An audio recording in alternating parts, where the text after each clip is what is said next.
Yes, good afternoon, good evening, good morning. Welcome back to Football Heritage TV, rather. I'm going to start this show and I'm going to be repeating this theme throughout the day. Johan Lange has got to leave his position as director of football. What a truly terrible director of football this man is. No personality, awful signings over and over and over again. I mean, we are absolutely scrambling around for bodies. Like, we have hardly anyone fit. There's rumours that Solanke could be injured again. Danso could be out for a long time. Spence is now out for a month. Romero is ill. And you know, we are literally sitting here screaming out for players, and the words that we are hearing are, well, we don't want a quick fix. A quick fix? Are you kidding me? We've got idiot fans going, oh, why aren't Spurs playing better football when we've got like 11 first-team players fit, right? We've got an idiot director of football who just can't seem to get anything done. Guys, listen, I'll be bringing you loads of transfers, not just Spurs, but during the show. But what do we actually do from here? All of the reports in the last hour have been shut down by the likes of Matt Law that Tottenham are not going in for Duran or Diaby or Akliouche. Lots of people thought that because of Dingra had gone to Monaco, we know that we've had the here we go for that meant that Akliouche was going to leave Monaco. Now, never say never, but all of the main journalists are saying that is not happening. That is not happening, and that Spurs are done for the window. That, if that is the case, what a truly, truly atrocious window. I mean, even Everton right now, even Palace right now are in talks with Everton to take Dwight McNeil on loan. Again, I'm not saying I want Dwight McNeil, but the point is these other clubs seem to be doing the things they need to do, and Spurs are just sitting and watching, and we're doing everything we can in the window. All right. Not even angry anymore. Not even angry. This is just gross negligence of the highest order. We have, I don't know what, 12, 13 fit footballers. We've got no wingers, no right backs fit. We've got one left back who's just come back to fitness. All our centre halves are going down like flies. No ball playing midfielder. We've lost 2 strikers since the beginning of the window. We've lost 2 right wingers since the beginning of the window. And we are sitting here going, well, we don't want to do anything. We don't want to do anything for a quick fix. Who are they? I'll say what I said the other day, guys and girls. We are not dumb. As a fan base, we are not dumb. Sure, there's some idiots in the fan base, but we are not dumb. Stop telling us that things can't be done. This is a massive shambolic mess of a football club. And as I've said, people can talk all day long about, remove the manager, get a new manager in for a manager bounce. Who wants to come and manage Tottenham with this injury crisis? And we haven't done anything in the window to try and address it. I believe at the moment it's something like a 12 million net spend. I think is it 12 million? I believe whatever we paid for Sosa is going to be our net spend. If I do look this way, I've got Sky Sports there, people sending me information. I just don't know. I'm hearing that the Mateta deal has fallen through to AC Milan. Fitness, he needs surgery, right? I think he needs surgery. Sheffield United have agreed a deal with Man City to sign Calvin Phillips on loan. There you go. Sky Sports News are reporting right now. Jean-Philippe Mateta's move to AC Milan is off. This is a mess, isn't it? Yeah. This is just incompetence at the highest order. I called it negligence in the summer. I don't know. Is incompetence worse than negligence? I don't know. Put the two together. What word would you get? You guys can play around with that. Negligence and incompetence. Look, we are weaker than when the transfer window opened. I just don't know. I just don't know, guys. We're yet again in a transfer window, last day, deadline day going. Come on, Spurs, something. You've got to be working tirelessly until the last minute of the window. Some people are saying that Johan Lang has gone home. Other people, all the journalists, aren't they? The Matt Laws, they're all saying Spurs have done. They've got nothing coming in. Diaby, no. Akliouche, no. John Duran, no. Didn't want Lookman. I just don't know. At this stage, I don't know what to say. And from tomorrow, what will happen? We'll go back to this is just all the manager's fault. No one's going to talk about signing. It's an utter shambles. It's an absolute shambles, and they're taking the absolute piss out of us. Again, what they will do, you know it. You and I, we all know it, right? In the next 2 weeks, Vinay or Lang, somebody will be rolled out in front of the camera and they'll give a really inspiring speech as to how we've got the plan for the summer. We're going to go big in the summer. We know who our targets are, blah, blah, blah, blah, blah, blah, blah, blah. It's just the same story. It's the same film over and over again. Yet, the ending doesn't change. I'm watching the end of the film thinking, is it different this time? Nope. What about this time? Nope.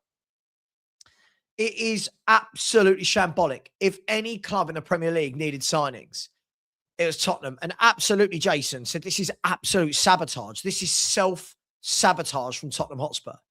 It's absolutely disgusting. It's disgusting. Forget who the manager is. Forget what players we've got at the moment. This is another transfer window where we have not backed the club. Forget backing a manager. We have not backed the club. Fans talk so much about, but Frank, but Ange, but who cares? Back the club. Back the rest of the squad. Back the club. And we've not done it again. We've not done it again. If you see me look this way a lot, it's because lots of transfer news is coming in. So Crystal Palace working on a deal for Dwight Gale. Dwight McNeil. Club agreement in place for Calvin Phillips to go to Sheffield United on loan. It's just crap, isn't it? It's just so crap. Where do we go? Like, are we going to do this whole merry-go-round dance again in the summer? Are we literally going to be sitting here in the last week of the window in the summer going, oh, but the World Cup, it was tough to make signings. Oh, but we couldn't get our first player. Oh, but we tried to get Morgan Rogers like we did Semenyo, but they didn't want to come. What do you do? What do you do? Anyway, look, a long afternoon. There'll be transfers for sure. I just don't think there'll be any at Spurs. We're linked with a what's this? Somebody sent me this. I'll give you. Somebody sent me this. I'll give you flight news. Flight, not fight. Only one private jet has taken off from Nice to Luton, and that's is it Akliouche? I'm clutching at straws. Yeah, clutching at straws. I just think it's embarrassing. I just think, Sean and I had a phone call earlier today. And we're just saying, like, it shouldn't be. It shouldn't be that we're sitting here all going, please get in Akliouche on the last day of the window. Deals like that should just get done. Deals like that should have been in at the beginning of the window. Then you hear, Spurs saw Akliouche as a backup number 10 to Xavi Simons. Right, okay, but we don't see Akliouche. He's not an answer. Lookman, he wasn't an answer. Are any of these players wanted by Spurs? Have we actually got a short list of footballers that we want to buy? As I said, it goes past being upset and angry, doesn't it? And it just goes to the point of, this is us. This is what we've become. This is what we've become. And you've got the fans out there that think they're better than the other fans. Oh, get behind the team. It's just love your club. Sure. But what happened to wanting your team to progress and get better? There's no new era, new Enoch. We've been working tirelessly. We've been working tirelessly. I promise you guys, tirelessly behind the scenes. To what? Sign nobody. It's crazy. They had 4 months to plan. They've had another month since the window's been open. They've had nearly half a year. Right? You think they've had nearly half a year to sort this out. Nearly half a year to sort this out. And they haven't. They don't care. They do not care. So why should we? We don't care.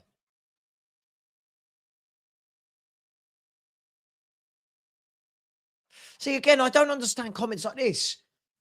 So Frank managed to get Gallagher and Kudus and Simmons and Mawani and Paulinho, but now he can't manage to get someone like Anak Kliush. That just doesn't make any sense at all. Can we just for 1 minute, can we look at what the real problem is?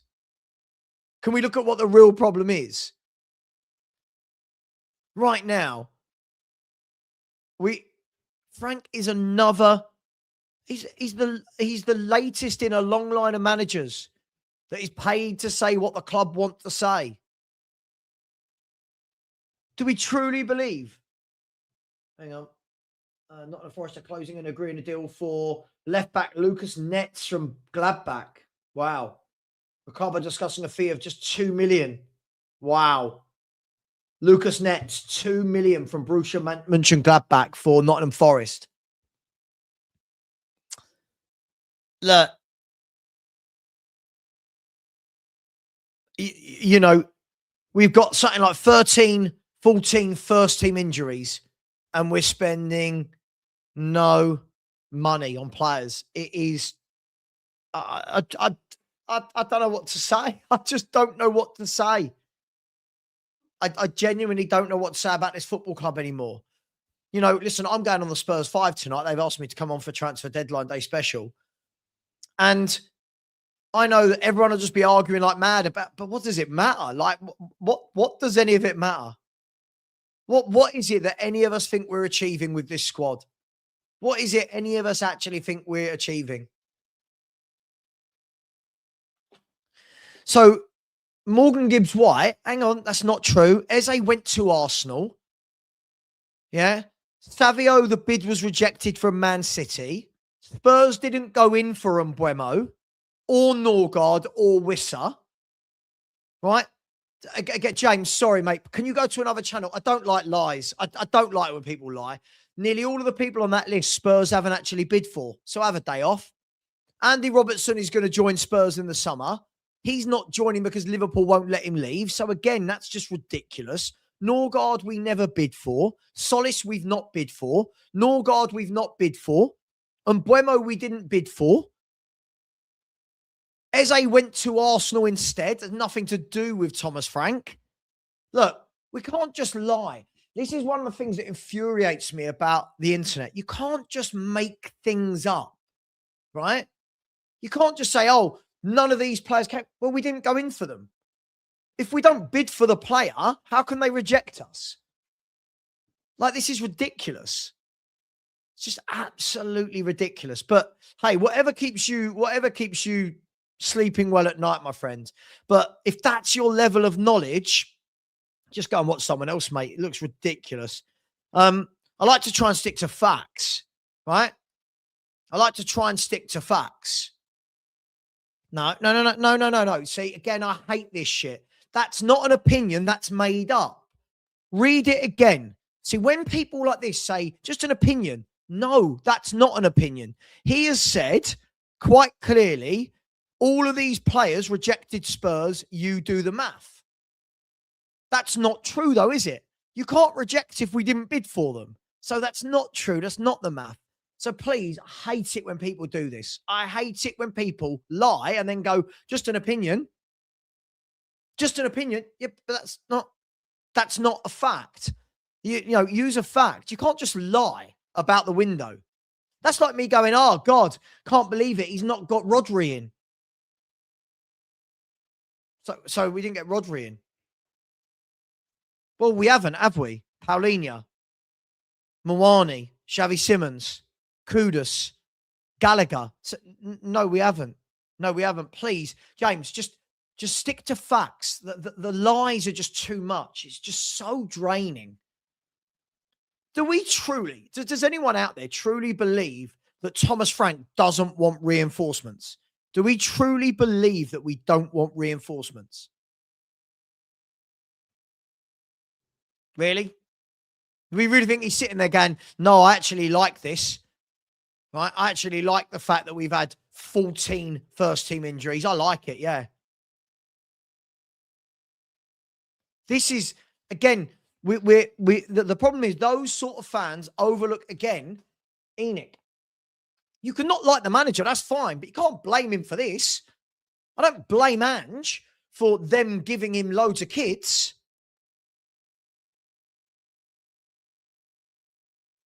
But based on what? So, James, answer me this. How did he convince Gallagher, Kudus, Xavi Simons, Mawani, Paulinho? How's he convinced all of them, but not the ones that you are using as an example? Come on, make it make sense. Make it make sense. Too many football fans, honestly, just say so many silly things. Absolutely, Grant. Absolutely. Absolutely. If he's probably pulling his hair out at no signings. But it's easy for people like James to sleep at night to just go, this is Frank. He can't convince them. Sorry, who's rejected us? How does he know? How does anyone know who's rejected us? We've got 13. We've got 13 available outfield players right now, and you think that Thomas Frank doesn't want signings? This is utter madness. Think any manager's happy with that? It must be pulling his hair out. We did this last January as well, didn't we? We had loads of defensive injuries, and we waited until, was it 2 days before the transfer window to bring in Danso?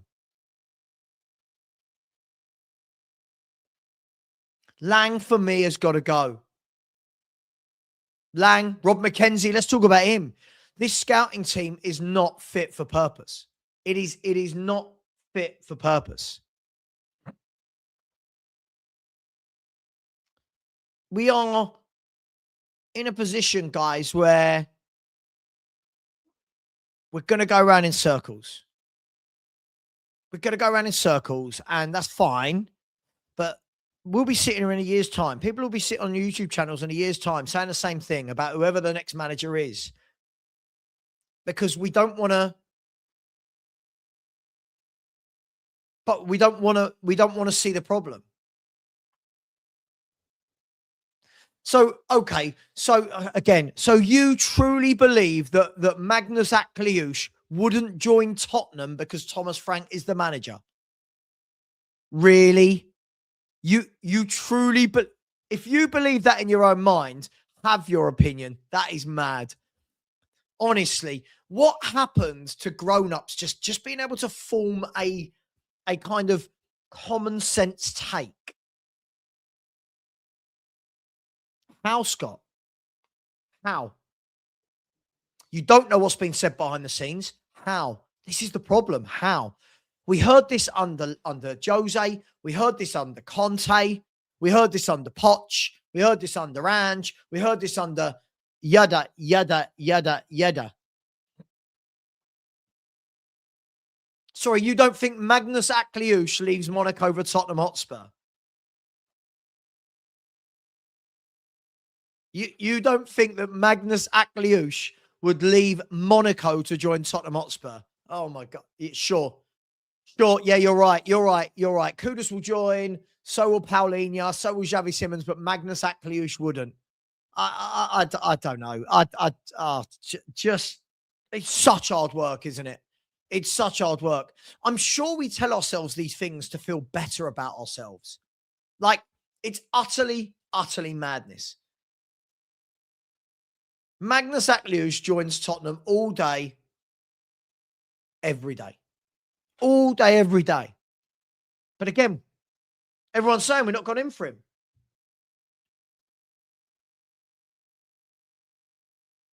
Everyone's saying we're not gone in. All the reports saying we're not gone in for him. The facts of the matter are, guys and girls, the facts of the matter are it's 3 p.m. The transfer window shuts at 7 p.m. and Tottenham are weaker than when we started. We are weaker than when the window started by a long way. We lost Johnson, not replaced. By the way, look at Sunderland today, right? Sunderland sold Adingra, and then half an hour later, they announced a new signing, a new winger. How have Sunderland got their shit together more than we have? We sold Brennan Johnson. That's fine. Kudus then gets injured. All right, what are you going to do about it? Surely you're going to bring in one to cover those two. Nope. Mental, isn't it? Like, mental. Absolutely mental. You can't be in an injury crisis with players dropping like flies, selling players and not replacing them. That's now Johnson and Son have not been replaced by design. That is now two players that have not been replaced. Richarlison is injured. Scarlett's been loaned out. Kudus is injured. Bergvall is injured. Ben Davis is injured. Danso is injured. Spence and Porro are out injured. Madison, Kulu, injured. Solanke, injured. And we're not doing anything. Like, anything. And yet the first thought of some fans is, oh, it's Frank. Are they dumb? I'll call it. Are they dumb? Are they dumb? Johan Lang and Paratici, what? Paratici stayed for what? What on earth did Fabio Paratici stay for? He's going to help us see through this transfer window. Cheers, Fabio. I wouldn't mind if we had a good team and we didn't sign anyone, right? Because it was tough to get better, sure. But yesterday, we had to bring on Junai Byfield to play right wing. He's a centre-back by trade. He's a 17-year-old centre-back, and we've had to push him out to right wings. We've got no footballers in the club.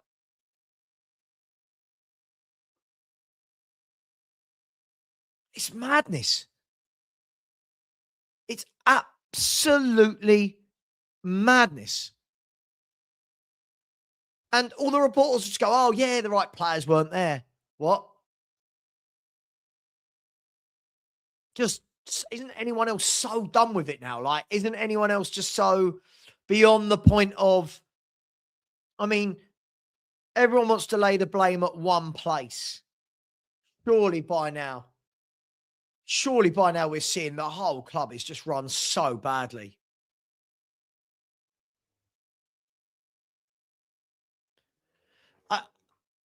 Again, protests don't work. I said it for years. Protests don't work. I've made an attempt to the last 2 games to go. Nothing's really going on with them. Nothing happens. Not enough people are interested. Nothing will change. Nothing will change until we sell. Nothing will change until we sell. It's, again, as I said, not angry, not upset, just stating the facts. We're going to have no European football next season. We had a chance, didn't we, this window? Ringo, I don't think you understand how it works. As a manager, you can't come out and call your bosses out. You'll get sacked. We all know that. We all know that. Again, people like Ringo don't get it. We're focusing on the mouthpiece rather than, we're focusing on the monkey rather than the organ grinder, right? This is what we're going to do. We're going to do it again. And then when the next manager comes in, we're going to be sitting here going, oh, they've not backed him in the window. Oh, he's another yes man, whatever that means. And agreed. For me, This window was a chance. Bring in 2 or 3, boost that team, go and change that fortune. No, all we're doing is picking up injury after injury. And the problem is with it, guys, the more we're having to rely on the same 11 players week in, week out, the more chance there is of more injuries. It's crazy. Evan, we've got 13 first team fit players, mate. Come on. We've got 13 fit players in the squad. I don't know what we're expecting.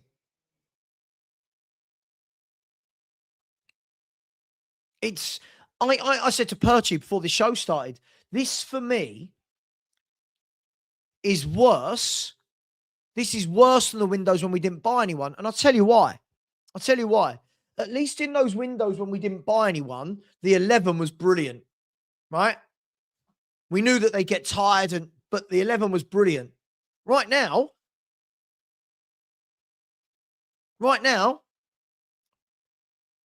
the 11 aren't brilliant. We've got 13, I say fit players. We've got 13 pros available. Adogie's just come back from a long-term injury. So has Dominic Solanke, right? Van der Ven's about to come back from an injury, right? Yves Bissouma has just come back from injury and not having played a lot of football. Conor Gallagher's not played a lot of football. We're literally playing with maybe 5 or 6 players who are 100% fit. And fans are going, why haven't we got that intensity for 90 minutes? Well, because we haven't got a fully fit team. We can't put out a fit 11. But don't worry. We'll wait for a transfer window. Just madness. So anyway, the breaking news today is that Mateta's move to AC Milan is off. Everton look like they're going to let Dwight McNeil go on loan to Crystal Palace. I bet they're glad they bought Brennan Johnson. Looks like Calvin Phillips has joined Sheffield United on loan. Adingra has joined AS Monaco. Other than that, not a lot happening. We're waiting to see what news is going to come in. Looks like Nottingham Forest are going to get Luca Netz for £2 million. Good left back him. Savva, if Frank had anything about him, he would call out the ownership. Let them sack you, get paid out. Again, Bobby, where I find it silly is people say, yes, man. Every manager is the same. Right? Managers, look, it's easy for us to sit here and say, just call them out and get sacked. Right? This is a big job for Thomas Frank. Why would you want to get sacked from it? Football fans, sorry, Bobby, I've got to call this out. When people say another yes man, was Conte a yes man? He was here for 18 months before he had his burst. Where was him calling out anybody before that? Where was Jose calling out anybody? Right? You can't just... It's not what fans think. You can't just turn up in a press conference and just start berating your owners. You just can't do it. And he has. How many times has he said, we need to be active in the window? I want signings early on I want signings early on.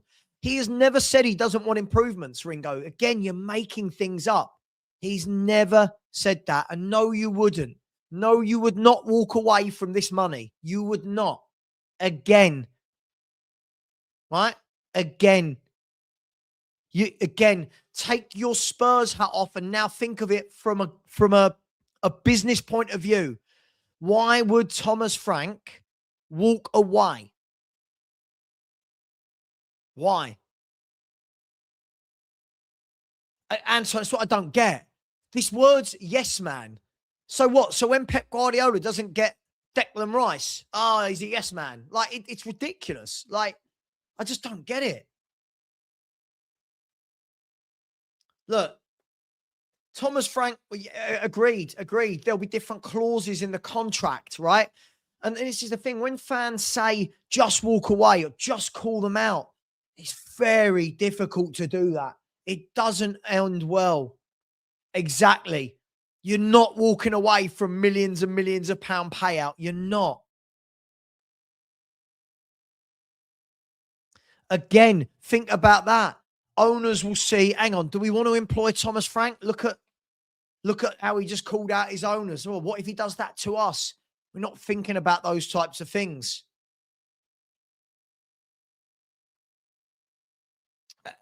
Paul, funny thing is, mate, Jose, Conte, Poch, Ange, Nuno, Sherwood called it out, right? Was sacked. Sherwood called it out, the club. What happened? Nothing. We seem to think that if a manager calls you out in public, it changes everything. It doesn't. It's crazy. I just think sometimes just take a little step back and think about when you take your Spurs hat off, right? When you take your Spurs hat off and you actually look from the outside in, you see, yeah, it's why you can't do it. Again, see silly things like this. We don't have a fit enough players, mate. We have 13 fit footballers and all of this, and the players manage for the second half. Again, this is a grown man thinking that the players just manage themselves in the second half. This is ridiculous.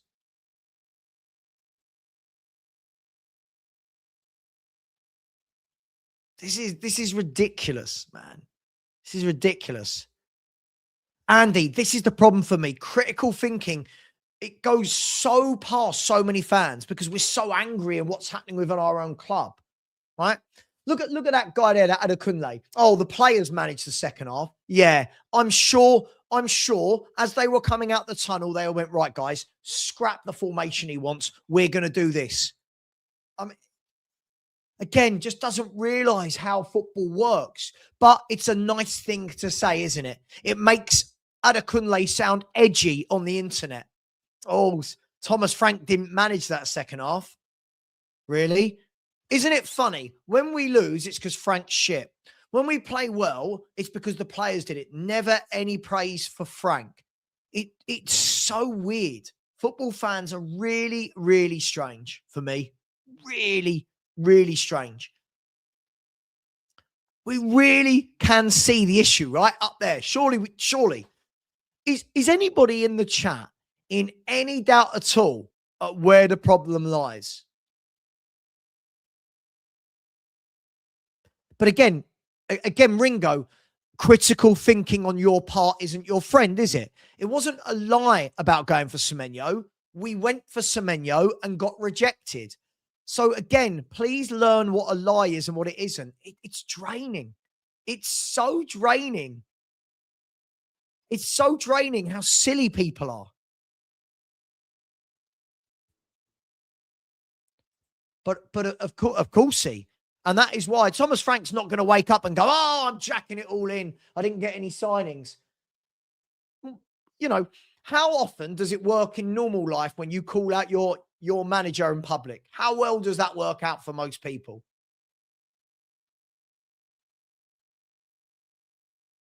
It's just too many people are pointing the finger in the wrong direction here. And the funny thing is, we all know, forget whether you like a manager or not, we all know, right? I know you will call me out only when you say dumb shit, man. Only when you say dumb shit like Frank didn't manage that second half. No, of course he didn't. Of course he didn't. So let me guess, Frank managed the bad half, but not the good half, because that suits the agenda, doesn't it? I'm not angry with you, mate. I just think you're a plum. I just think you chat. You're the one who told me. You're the one who told me the other day, didn't you? That you told me we had a top 4 squad. Something else you said that was really dumb. Something about Pep Guardiola. I can't remember what it was. It was so funny. Oh, you said our squad was as... Oh, I can't even do it. Ridiculous. Now, surely, can I just get a yes or no in the chat, right? Right? Can I just get a yes or no in the chat? Surely we all see, forget which manager you like or don't like down the years. Surely we can all see that the biggest issue is up there, right? Yes? No? Surely we can. Surely we can all see that we are lining up against Man City with 13 footballers. No right wingers, No left wingers in the team or the squad. No ball playing midfielders. Right? Crap goalkeeper. One striker. Surely we see where the issue lies. Surely this window showed people, right? Surely. I don't lie. Everyone read it. Everyone read what you said, mate. Everyone read what you said. You just say dumb stuff, Adekunle. Surely we all see Enoch is the issue, right? Surely we all see that yet another window with insert name of manager has come and gone. Frank, Ange, Jose, Conte, Poch, Nuno, Sherwood, AVB, Harry Redknapp, Martin Yole, George Graham, yada, yada, yada, yada, yada. Another window has come and gone where it's been crap, and still fans go, it's the manager. Listen, you cannot like a manager, but we can't blame the manager for these transfer windows. I didn't blame Ange for the transfer windows or Conte. I didn't blame Conte for bringing in Richarlison. This is the way we've always operated. But what we're going to do is we're going to pretend it's different, because when we do have a new manager, and we will, right? We will at some point, whether it's 6 months, a year, 2 years, when the next manager comes in, and we'll do this again. Oh, another yes man. What does that mean? What does that mean? Another yes man. Not what you said at all. Not what you said at all. Not what you said at all. Adekunle, mate, I see you all the time do this. See you all the time. Look how dumb what you just said, though. Ange managed the first half, not the second. Right? Unfortunately, if that's your level of thinking, what do we do here? Right? If that's the level of thinking, what do we do here? If fans truly, and it's funny for banter and all that, right? But if fans like you truly, truly believe, right, that Thomas Frank didn't manage that second half, then there's no point debating anything, because you're just going to keep saying silly things. Right? I'll say it, and I'll say it again and again and again. If you actually look at Spurs for the last 15 games in all competitions, we've won 5, we've lost 5, and we've drawn 5. That is where I think this squad is. That's where I think we are with the injuries. That's where I think we are with a transfer window. We are a very average football club that needs signings. We need signings. Right? We need signings. And it's okay. We can keep going after one man, but this is the man saying, he said before the window started, we need to be active. He said, I don't want to leave it till the last week. But then when we don't sign players, people go, oh, it's Frank. Sorry, you think Thomas Frank has said no to all these players that apparently he's being offered? Come on. This is crazy. Paul, $1 million question, right? $1 million question. I don't know. $1 million question. If Levy sells his stake in the club, what happens? I don't know. Well, nothing's happened so far. Nothing's happened so far. Son goes, don't replace him. Brennan Johnson goes, don't replace him. Kudus is injured, don't replace him. I mean, we could go through this all day. But, you know the funny thing? The funny thing about this, we've been having this discussion after every transfer window for decades. And we're still here, and we're still not getting there. We're still not getting there. We're still not getting there. Right? I'm not vindictive, mate. Listen to what you just said. Adekunle, just go. See you on another channel, mate. Just see you on another channel. Mate, every time you type something in, it's just like, it's almost like I feel like someone from kindergarten has written it. It's just so silly. Surely, if Frank's going to get berated for the first half, then he gets praised for the second.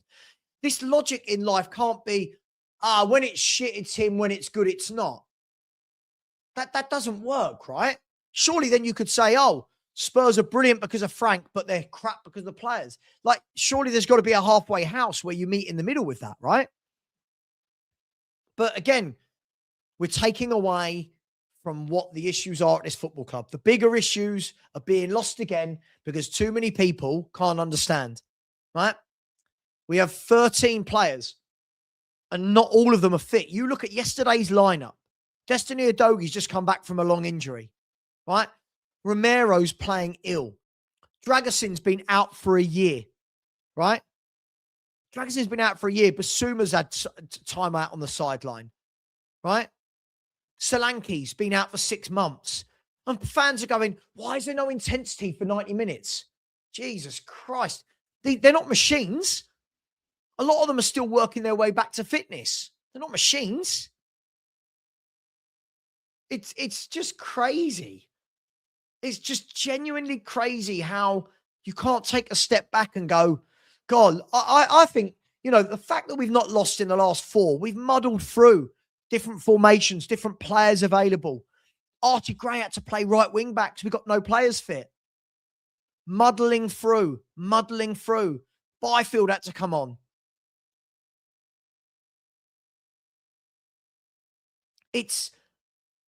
I just surely think we're all grown-ups. We can all get to that point where we realize, right? Where we all realize, don't we? That you've got to first of all, you've got to have bodies. Fitness is important. You've got to have bodies.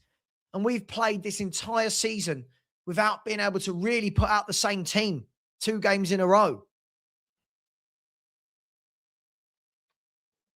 I don't know. By the way, that's a really good deal. Nottingham Forest, by the way. It's going across the screen here. Luca Nets, 2 million. His contract's up in the summer. Just trying to see. Spurs have entered the race to sign James Wilson from Hearts, an 18-year-old striker. As it stands, Palace are still prepared to bring in Strand Larson, even with Mateta deal going off. Malacia is going to stay at Man United.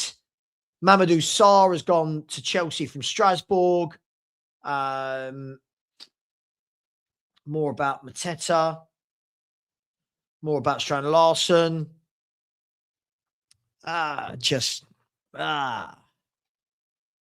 that Luca Nets who is signing for Nottingham Forest. Good little left back him. Just watch out for him. I reckon he'll be one in a couple of years that bigger clubs are circling around. We sit here, we argue, don't we? Week in, week out, everything. And I said to you all the other day, I've been doing YouTube for 5 years, right? And before that, I did a podcast for a couple of years called the Spursy Podcast. In those 7 years alone, nothing has changed at Tottenham Hotspur. Nothing. Doesn't matter who the manager is. Nothing has changed. Back then, we were still arguing transfer windows, lack of ambition, who should be the manager. Are Enoch fit for purpose? 7 years on? 7 years on, we're arguing the same things. 7 years on. By the way, that's just the time I've been online. Bless me. Right? What about before that? When Harry Redknapp was here and we were flying. Same things then. Poch was here and flying. Same things then. We are a club that not enough has changed. I guarantee if I go back and look at my videos, right? Sorry. Bless me. Oh, dearie me. What's happening here? Whoa. If I go back and look at all of my transfer videos for the last 4 or 5 years, they're all the same. They are all the same because Spurs have never changed. And we're sitting here, we got to the end of another window, and still, unanimously as a fan base, we can't realise that it's Enoch. Unanimously, we can't always agree. Some people are blaming Lang, some Paratici, some Enoch, some Frank. We've got to the end of another window where the same thing that's been happening for 2 decades has happened. And we still can't agree. We still can't get to the stage where we go, yeah. Somebody just messaged me and said, and in a very Tottenham-esque move, Spurs are looking to get under 21 striker James Wilson from Hearts. Cheers, Lang, you plonker. Doesn't this just show how unserious we are in the market? We get to 4 hours to go and fans are debating if we should sign St. Maximin or Sterling on a free. And again, we can't see it. Gary, bang on, mate. Gary, bang on. I haven't called you names. You were acting like a plum.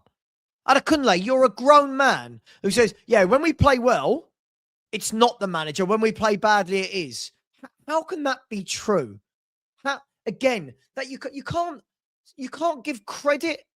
You can't take away credit, but berate at the same time. Like that's just not how life works. Surely we get that. Surely, Adekunle, if we'll have a clean slate. Surely you get that, right? Surely you understand that. Most managers get praise. If their team plays badly, then they come out in the second half and do well. You go, managers had a word. Managers changed it up. Players have stepped up. But with us, we just go, no, nothing to do with it. It can never be Frank. And that's where it's just silly. Bang on, my man.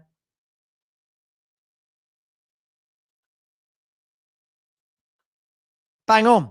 Every year. Every year. And again, as I said, put whatever name you want above the door. This is what you do. Every time. Every time. And I don't know about you guys. I've just got so bored of it. I've got to the stage where I'm like, how long can we keep doing this game with managers? How long can we keep doing this game with directors of football? How long until we realise that until this club implement a plan, nothing's changing? But we'll still be here arguing it in a year, won't we? We'll still be here in a year arguing. I've never said that. Of course I've been wrong. Of course I've had a bad take. Again, when I say about people in the playground, how silly. All of us are right about things and all of us are wrong about things. Isn't it funny how you don't have a name or a picture? Funny that. Crazy that. Look, we all get things right. We all get things wrong. The point scoring doesn't really matter.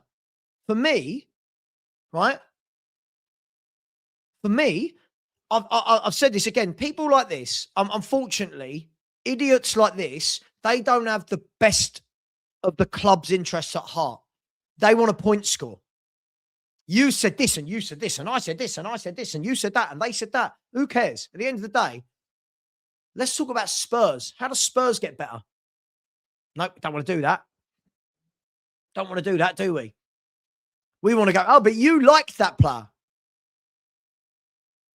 So? You didn't like that player. So? Players go up and down in form. Some keep it going, some don't. Some people change their mind on a player over 4 games, 5 games. Others take a year to change them. So what? Bigger picture. Bigger picture. The bigger picture here is that Tottenham are doing what Tottenham do. And the bigger picture here is that as a fan base, we're still so divided on everything, aren't we? And if anyone tries to say anything remotely, right, how do we get back on track? But you wanted this player. You wanted this manager. You wanted this. You wanted that. You said that. It's like a YouTube chat to become like just a group of small children online that just, you watch tonight in the Spurs 5 chat. You watch. How many people don't seem to have Spurs' best interest at heart? They don't. They don't seem to have Spurs' best interest at heart because they're so worried about point scoring. And what you've got to understand as well, as a YouTuber, you see everything I say and remember it. When there's hundreds, thousands of people watching you every day, I can't remember everything that everyone said. So people can go, you said this. Who cares? So what? I've been right about players. I've been wrong about players. I've been right about managers. I've been wrong about players. Managers. That's life. So Mr. Flip again, Savva, Mr. Flip Flop Savva wasn't saying this last season. It was all about Ange. I don't like Ange as a manager. I don't like his style. Ange had 2 years by this point. Ange had a whole year on the training ground, right? With playing once a week to put in a system, right? Not what? Who's defending Ange? Frank, you're not listening again. Guys, as I've just said, right? Doesn't this just sum it up? Everything I've just said. Everything I've just said. No one's defended Frank. This is about the transfer window, and he's thinking it's defending Frank. I don't know what we're doing here.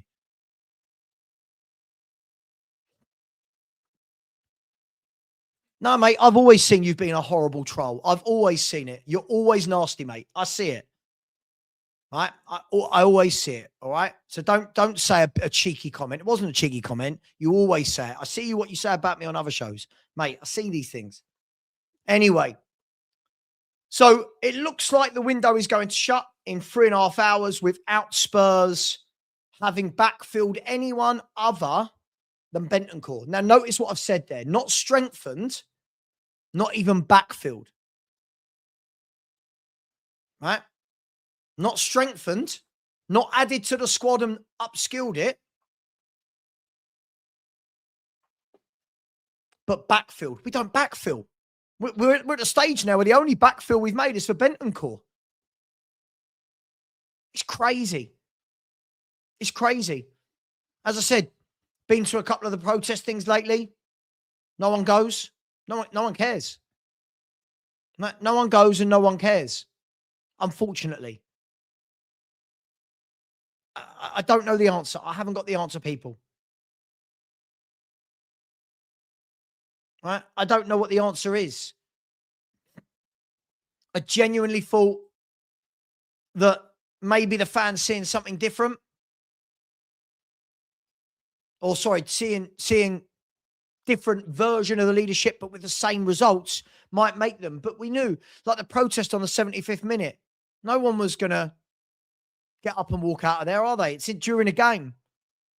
No one does, because the game takes the emotion from people. No one protests outside.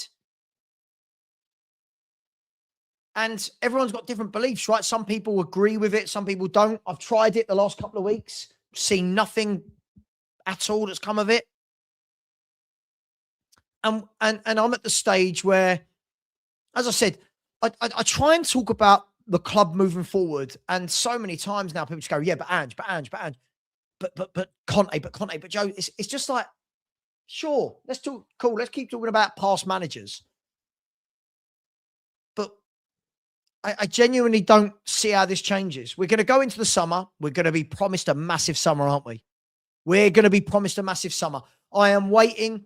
In the next month or so, you're going to start seeing the Matt Laws, the Tom Barkleys. These people are going to start coming out with, they're going to start coming out with Spurs make this player #1 target in summer. Spurs have 250 million war chest in the summer.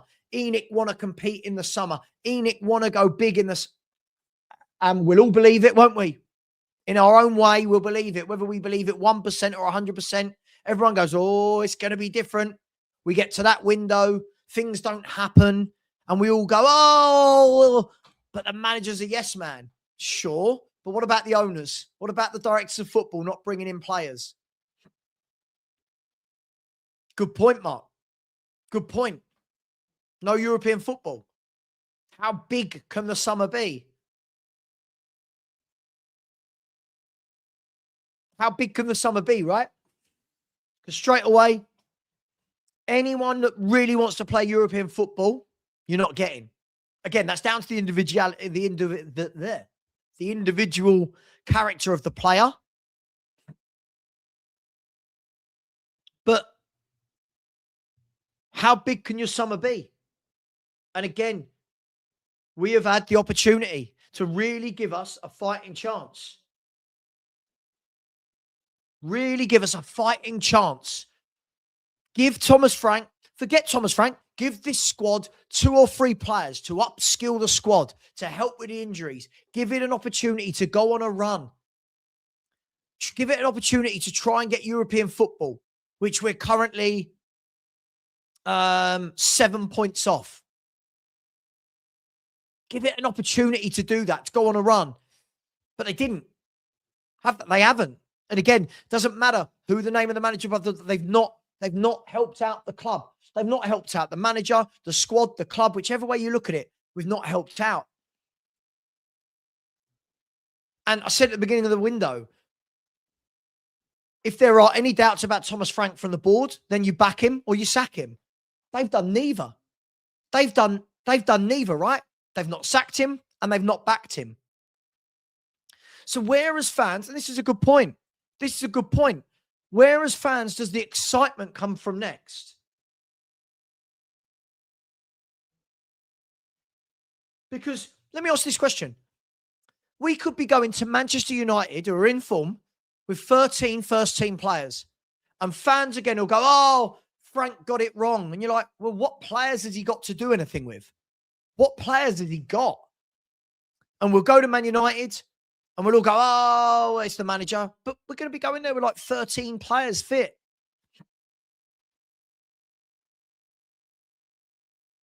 That's an abomination. That's an abomination, isn't it? 13 senior players fit yesterday. And it's been like that for a long time now. And when that happens, you know, if that happens in August, you go, oh, well, the window's shut. But when you're in January, you're going, okay, we can do something about this. We can do something about this. No? And I see Michael Bridge. Big up to Michael Bridge. He's been on the show. Right? Really nice guy.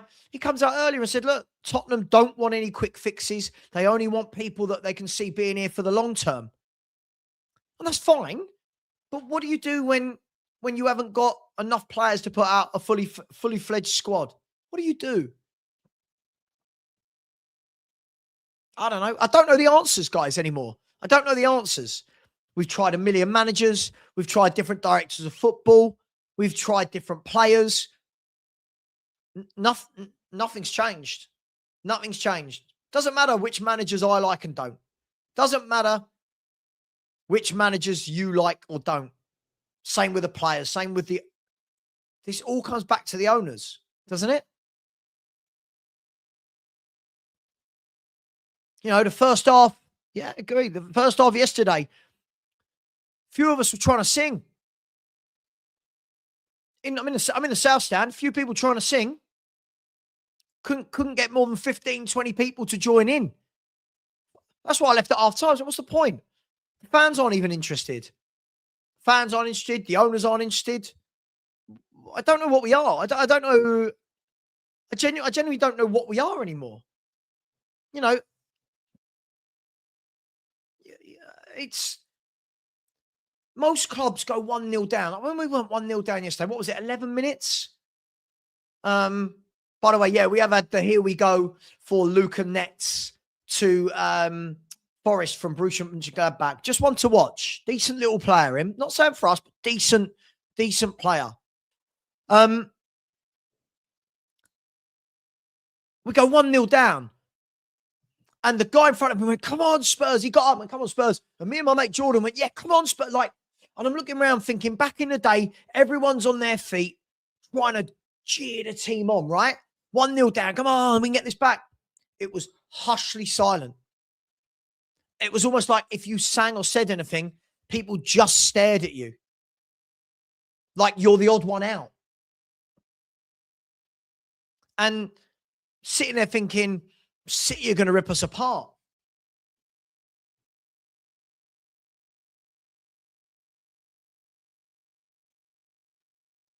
City are going to rip us apart here. But to be fair, we got in at half time, had a change around, right?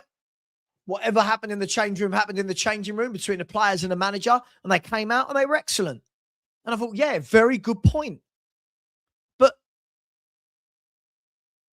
I don't know how this changes. The board don't want to buy better players. The fans are annoyed because the team isn't good enough, so they're not making noise. So from the bottom at the fans and the top at the board, there's no help coming from either side. There's no help in the middle, right? So I just don't know as a football club how we amend this. I don't know how we change it up. Now, I think that we will have a decent end to the season. I think we've got some tough games coming. I think we'll have a decent end to the season. And I think what we need to do, I said this earlier to Sean, for me, I think what we need to do is put on our big boy and big girl pants between now and the end of the season. Obviously, retain Premier League football, which I think we will easily. Get to the summer. We need to get Kulu fit, Kudus fit, Madison fit, Porro, get all those players fit for the summer. Add 3 or 4 really good players in the window. And hopefully, start next season with a fit squad. And then Thomas Frank has got to hit the ground running. He would have had them for a year. He would have his players back fit. He'll have new signings. And you go, right, you've got to hit the ground running now. No excuses. But this year's just been a mess. From the summer right the way through to, what are we now, February? So for me, I think it is about big boy, big girl pants, fans and players. I think that's why they brought in people like Conor Gallagher. You saw when the going got tough yesterday, someone like Gallagher is a pit bull in midfield, right? Someone like Gallagher has been there, seen it and done it. Gives you that energy, that drive, that experience. So when fans are going, oh, we don't need him, we do. Now, will that happen? I think I'm just seeing Werder Bremen have rejected 2 bids from England for talented centre-back Karim Koulibaly. Untouchable during the January window, says Fabrizio Romano. Yeah, so, guys, I'd love to. Do you not think I'd love to fire up this stream, sit here and say, cool, is this happening? Is this still happening? Something. Alone. Something. Like, we haven't even been able to go out and get someone on loan to help out the squad, to help out the manager. We haven't helped in any way, shape or form. Big up, James. Let me know if you want to come on. James Flower, let me know if you want to come on. Same with you, Philly. If you want to come on, just send me a WhatsApp.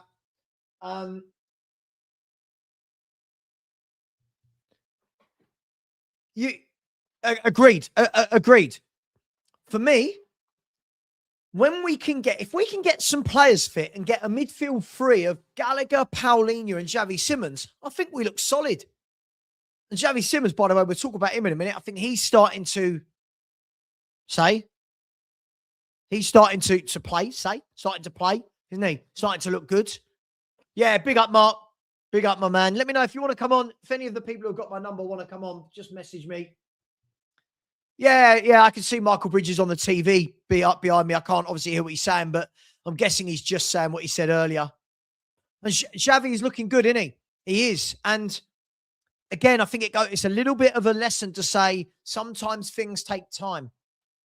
But again, earlier in the season, everyone just went, flop, terrible signing.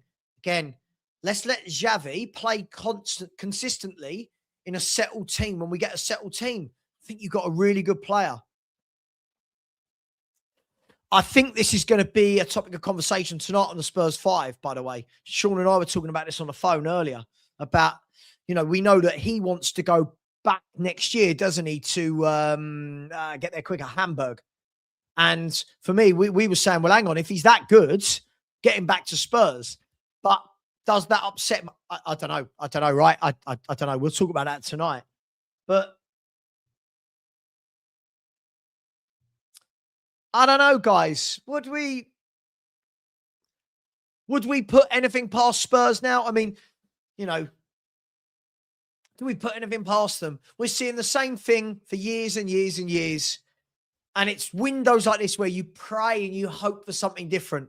You pray and you hope that they've learnt their lesson from the window before. And they haven't. And this is a great point. This is a great point. Again, look how people talked about Wirtz. He can't do it in the Premier League. Look at him now. He looks fantastic. Time. Sometimes these top players need time to settle. I remember being asked on shows, how long would you give Xavi Simons? I don't know. What do you mean? Let him settle. Give him a year if he needs a year. Next year, I think we see a really good version of Xavi Simons. I think we're starting to see some really good stuff from him. And you can see he's a footballer. He's a really good footballer. Sure. And this is I think one of the conversations tonight, my man. Connor, if you want to come on, feel free. Let me know, my man. If you want to come on, you've got my number. Send me a WhatsApp. Yeah, look, I want to be, guys, I promise you, I want to be sitting here going, God, can you believe it? We just signed Akliouche and Marmouche on deadline day. Do you know what I mean? I want to be excited. I want to be sitting there saying, yes, oh my God, I'm excited for Man United now. We can have a front four of Xavi Simons, Marmouche, Akliouche, and Solanke. As a fan, I want to see that. I want to be excited. You know, I don't want to be out here all the time talking about Lang and Enoch. I want to be talking about, cool, haven't the club done well here? Haven't the club brought in some good players? Everyone, right? I think everyone wants to feel that way. Fan groups need to start setting some achievable goals like banners and chants directed at the ownership recruitment team instead of pointers. But look, for me, I think I'll say on this, I think there needs to be one message if they want it to work. And I think that message needs to be Enoch out. But look, credit to people for trying. I just think that they're going to sell when they want to sell. That's my worry. That's always been my worry, that they're going to sell when they want to sell, not when we want them to. Maybe Chuck. Maybe. Wouldn't it be lovely? Like, just for example, if I use those two, imagine Spurs went and got Akliouche for 45 million and Marmouche on loan, right? Imagine they came in right now. You're a bit more excited to watch the Man United game. And Man United are a bit more scared of playing us because we've added two good players in. Right? But no, we're going to do the same thing again. We're going to do the same thing again. We've given a manager, forget the name of the manager, we've given a manager no help and go on, go and attack the rest of this season with hardly any players fit, with no one, still no Son replacement, no Johnson, or like the fact that we sold Brennan Johnson on the 2nd of January, right, is just utterly embarrassing that they haven't replaced him. How many days later? 30 days later. 30 days later. That is mental behaviour, isn't it? Well, breaking news is this. I bet it's not Spurs. Calvin Phillips moved to Sheffield United is now agreed. Che Adams now staying at Torino after Wolves approach rebuffed. Okay, so Che Adams staying there. But Adam Armstrong and Angel Gomez are going to be joining. Look, what do? You know, we all blamed Levy, and I think we're seeing that Levy was part of the problem, not the sole problem, sure. But I just want to be excited again. I want to be excited again. The players we got at this club, I said this yesterday, right? Other than Xavi Simons, we don't have technical ball players in this team. You know, to dominate. We don't. That's why everything we do is pretty reactive. Xavi Simons is the one, isn't it? He gets on the ball. He's got good feet, right, left. He looks, you know, where's the next pass? Who can he link up with? The others aren't those players. That's why I wanted an Akliouche in the team. That's why you want a Marmouche, right? You want some really good technical footballers that have got a little bit of dynamism in their game. But we've not done it again. And then we'll still say the same things. I don't know, guys. I don't know. At this stage, I'll do some super chats in a minute. Is anyone holding out any hope at all? Is anyone holding out any hope at all of any more signings? There are 3 hours, 15 minutes to go. We signed Conor Gallagher on the 14th, maybe? I don't know. Somebody will tell me the date. 14th, 15th? What date did Conor Gallagher sign for Tottenham? 14th of January. 14th of January. Like, how can one club be this bad in a transfer market? See, but this is the difference, Tyler, right? Is top teams would have Akliush and Xavi Simons, right? Our fans talk about either or. Either or. For me, I'd love to see Akliush and Simons linking up. I think that's what I want to see. I want to see technical footballers linking up with each other. But agree, Tim Man. Completely agree, my man. For the context, I think this is one of the worst windows ever for context. You think we're going to get 2 loans now? Well, they've got 3 hours to get it done. They got 3 hours to get it done. No journalist is reporting anything. Michael Bridge at the training ground isn't reporting anything. I can't see it. I can't see it. Paul, I hope you're right, mate. Got Danso out. Jed Spence is now out. Danso's out. Solanke might be out. But don't worry. God, imagine being as thick as this. Imagine being as thick as this. Imagine being this dumb that he doesn't understand. It doesn't matter if you rate a player or not. You've got to replace your squad. Imagine being this dumb. Sorry, I find it hilarious. Imagine being this dumb. I don't rate Richarlison. When we sell him, you've got to bring in another player. Oh my gosh. It's hard work, isn't it? Honestly, some of these people, honestly, I truly worry how they have got through their life. I truly, truly worry how they have got through life.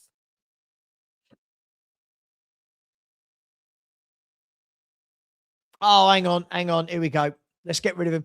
Oh, this account joined 14 hours ago. There you go. Shock, horror. Troll with new account who's been blocked. Let's ban that user. There we go. See you later, mate. I'll do some in a minute. I'll do some super chats in a minute. Look, guys, I wanna have positive streams. I want us to sign some exciting players. Sure, people are allowed to be critical, right? But you've got to give any manager a fighting chance. Got to. Big up, Nick. Let me know if you want to come on, mate. Let me know. I know it's depressing. Exactly, my man. We're going to do things differently. They said we want football success. Of course you do. Of course you do. As we end the transfer window weaker than when we started it with 13 fit players. I mean, it's the sort of thing Spurs would do. But the thing is, if you keep living life like this, it's at the detriment of the club. Surely, whoever the manager is, we need signings, right? It doesn't matter. Sorry, 1 second. Stanley!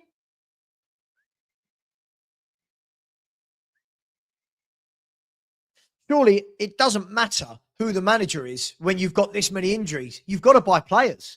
Said this last year. I didn't want Ange, but you've got to give him players in a January window.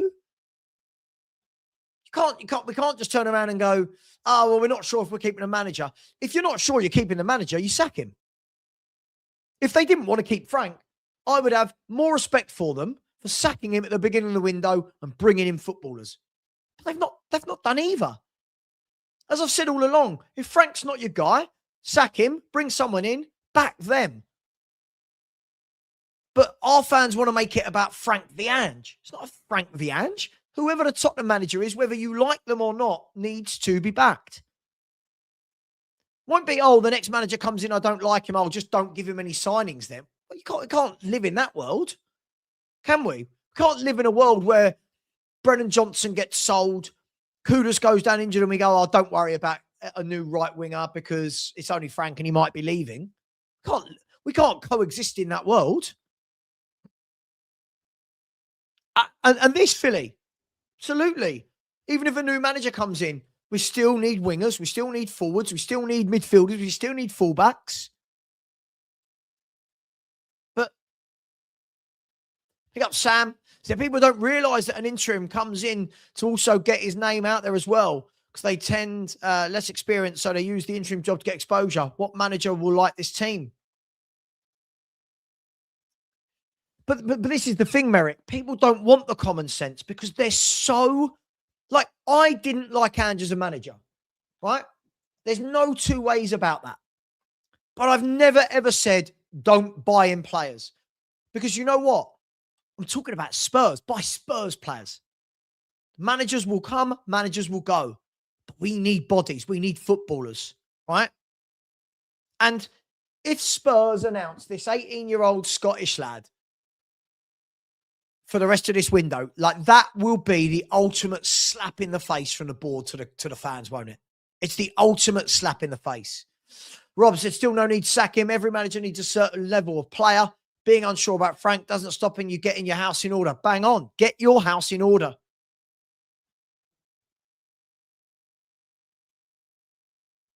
Get your house in order. This is right. And again, as I said, too many fans want to make it about one person, a manager, a director of football. Make it about the club. Let's make this about Tottenham Hotspur, not about an individual that's going to be here for a short moment in time. Make it about Tottenham Hotspur. Of course, Ellie. Of course. I wish we were. I wish we were. Even if we do, right? Even if we do, let's not then pretend that it's great from Spurs. Do you know what I mean? Let's not then pretend just because we sign Akliouche that it's been a great window. Akliouche, for me, should have been signed on day one of the window. As soon as Brennan Johnson went, Akliouche should have been in the building. Right? As soon as Brennan Johnson went out that door, cool. Where's your replacement? I've got no issue with Brennan Johnson leaving.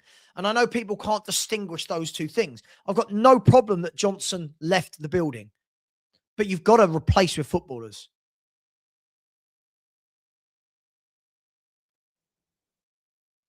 Yeah, they said that if Spurs sign Wilson, he's going to go straight into the under-21s. And you're like, well, I just don't know. I don't know. We sit here, we hope, we pray, we have banter. But when the banter's finished, when the arguing's finished, we all go to bed annoyed that Spurs haven't done what they needed to do again. You watch tonight. You watch the rowing tonight. Fans will love it. Watch the chat. Everyone going, he's crap, he's crap. People going, Akliouche isn't good enough for Spurs. You know, all things like that. But we all go to bed unhappy from a Spurs point of view. I mean, don't get me wrong. I sleep well. But, you know, we all go into the next game unhappy. And there's not enough journalists for me calling this out. Where's the journalist calling out this window from Spurs? Where's the journalist? Which journalist is going to be brave enough to call out Spurs' shit show of a window? Who's going to write an article about the number of injuries we've got and selling Son and Johnson, for example, and not replacing them? Who's going to write that article? Anyone? George Abbott has moved on loan to Mansfield Town. There you go. George Abbott has left Spurs to go on loan to Mansfield Town. Who is writing that article? Who is doing a piece on Sky Sports News, BT Sports about, who's going to call it out? No one calls it out. No one's saying, well, hang on, they sold Brennan Johnson. Where's the replacement? Not only did you sell Brennan Johnson, right? Not only did we sell him, but Kudus, 2 days after selling Brennan Johnson, got injured. Right? Only Spurs could go, right, okay, we've lost both our two right-sided players. And then 30 days later, nothing. 30 days later, nothing. Just nothing. So when people say, oh, it's moaning, fans are never happy. Well, I'll be honest. My seat yesterday, Cost me 75 quid. Cost me a lot of money to get there and back. Right? Food expensive, drinks expensive there. Why shouldn't people demand more? Why?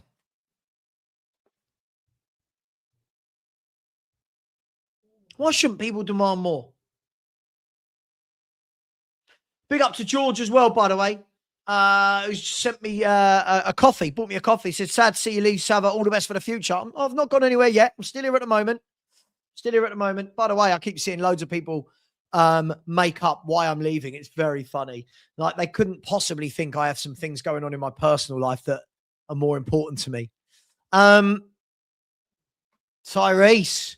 mate, it's not about doubting me. I don't care about that. I don't care about that, mate. Listen, I think it's good that people like you had hope that we were going to do things.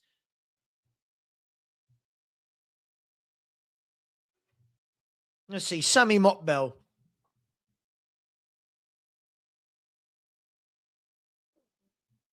Right, let's see. When was this posted? Sammy Mockbell said on the 11th of December, right? So Sammy Mockbell on the 11th of December, 2025 said the new ownership structure led by Joe Lewis Children is expected to make substantial funds available in the forthcoming transfer windows as they look to spark a sustained spell of success on the pitch. Sources have suggested that the package Tottenham are willing to offer Semenyo could be the most personally lucrative to the player, while funding the release clause will not be an obstacle. Okay, so we know what happened there. And then Matt Law said in September, over 100 million is scheduled to be pumped into Tottenham to help press ahead with ENIC's desire to make sure Tottenham could be more competitive on all fronts. So again, right? They said that in December and September. I want to see now Sammy Mockbell. Nothing against him. I want to see Sammy Mockbell. I want to see, who was the other one? Matt Law. Come out. Call it out. Call out. Well, where was it? Call it out. Call it out. Call it out. We were led to believe that Tottenham were going to pump money in. What's happened? Where's the money gone? What, you couldn't find any players across the whole of Europe? No players across the whole of world football? No. And what have we spent? Is it 11 million? Somebody in the chat will say, is it 11 million net we've spent? So from that 100 million, we've managed to spend 10 of it.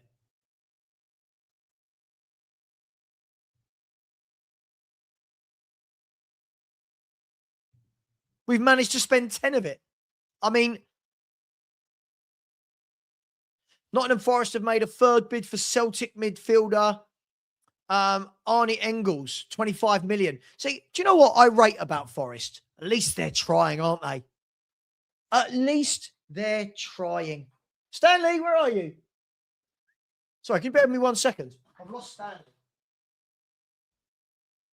Stanley.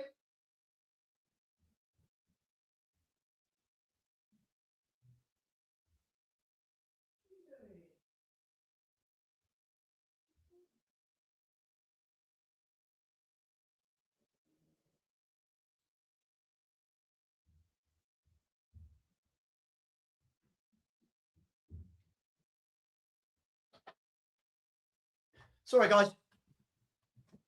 Sorry. Stanley's having some alone time, bless him. He's having a little nap to himself downstairs. So we're saying across the whole of world football, we couldn't replace Johnson, couldn't backfill Kudus, couldn't backfill Ben Davis to back up Adogi with some left-sided competition, couldn't buy a midfielder, couldn't buy a left winger. No one? Like no one. We couldn't do that all year. Now, as I said to you earlier in the show, right? As I said to you earlier in the show, this started on September the 1st. Right? It's now February the 2nd. There you go. How many days since September the 1st, 2025?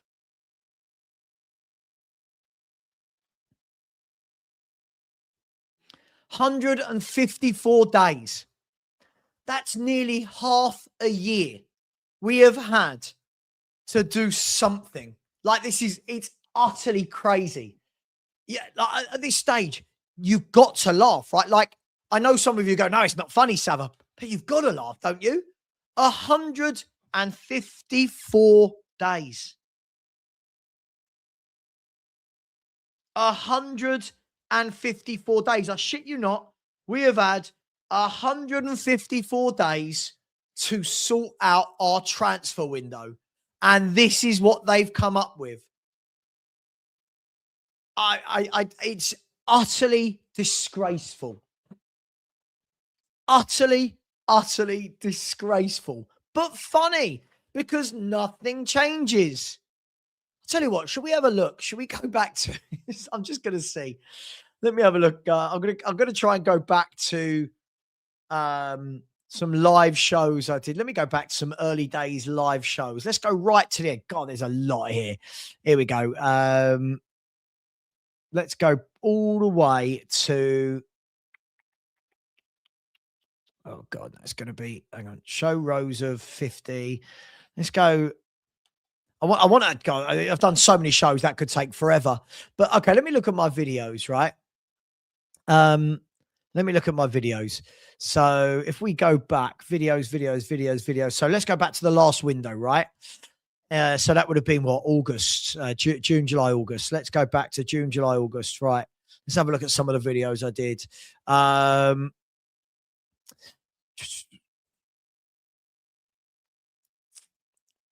Let's have a look. Truly diabolical. Spurs ruin yet another summer window. That was on the 30th of August. Before that, complete disarray. Savva rants at the state of transfer window yet again. Utter shit show. The Spurs decline in transfer windows is undeniable. That was on the 9th of August. Show some bloody ambition. Right, that was 8th of August. Where are we? This is fun. Here we go. I'll tell you what, I'll show you. So you know I'm not making this up. I'll tell you what, I'll show you. Let's, here we go. I don't think there's anything to, I don't think anything shows you my money or anything there, does it? No, I don't think so. Good. Can't be showing you that sort of stuff. Right, let's blow this up a tiny bit. Can you see that? Is that big enough? No, let's go one bigger. Let's go one bigger. Look, honestly, it's just absolutely ridiculous. Nothing changes. Told you, nothing changes if nothing changes. So when you can see there, as you can see, Paulinho passes medical. Let's go down. Still going down there.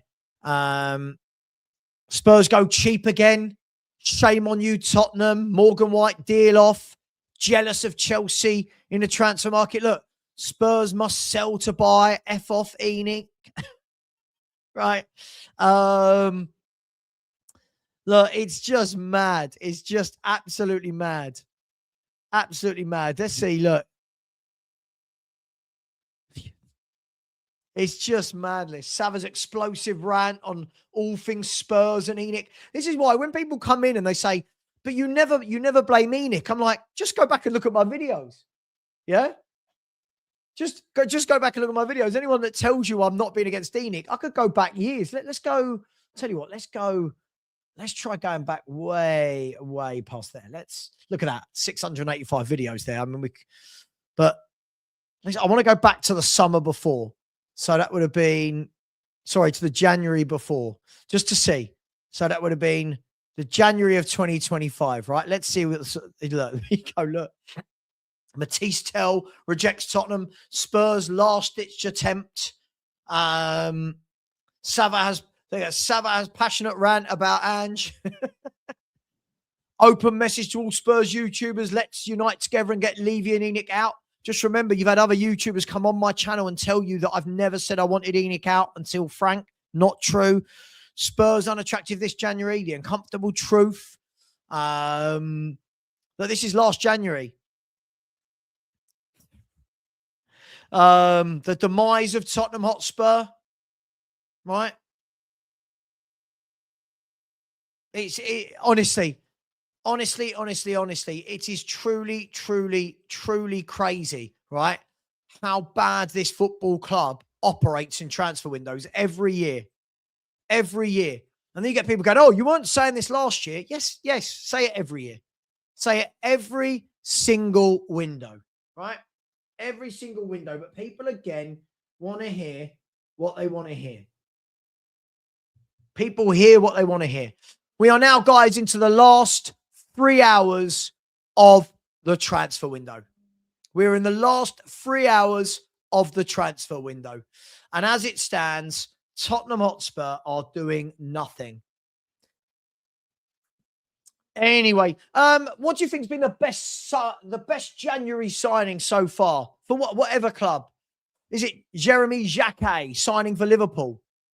Is it Conor Gallagher? Tammy Abraham has signed. Who else has signed? Semenyo. Is it Semenyo? Is it Mark Guehi? Is it a foreign team?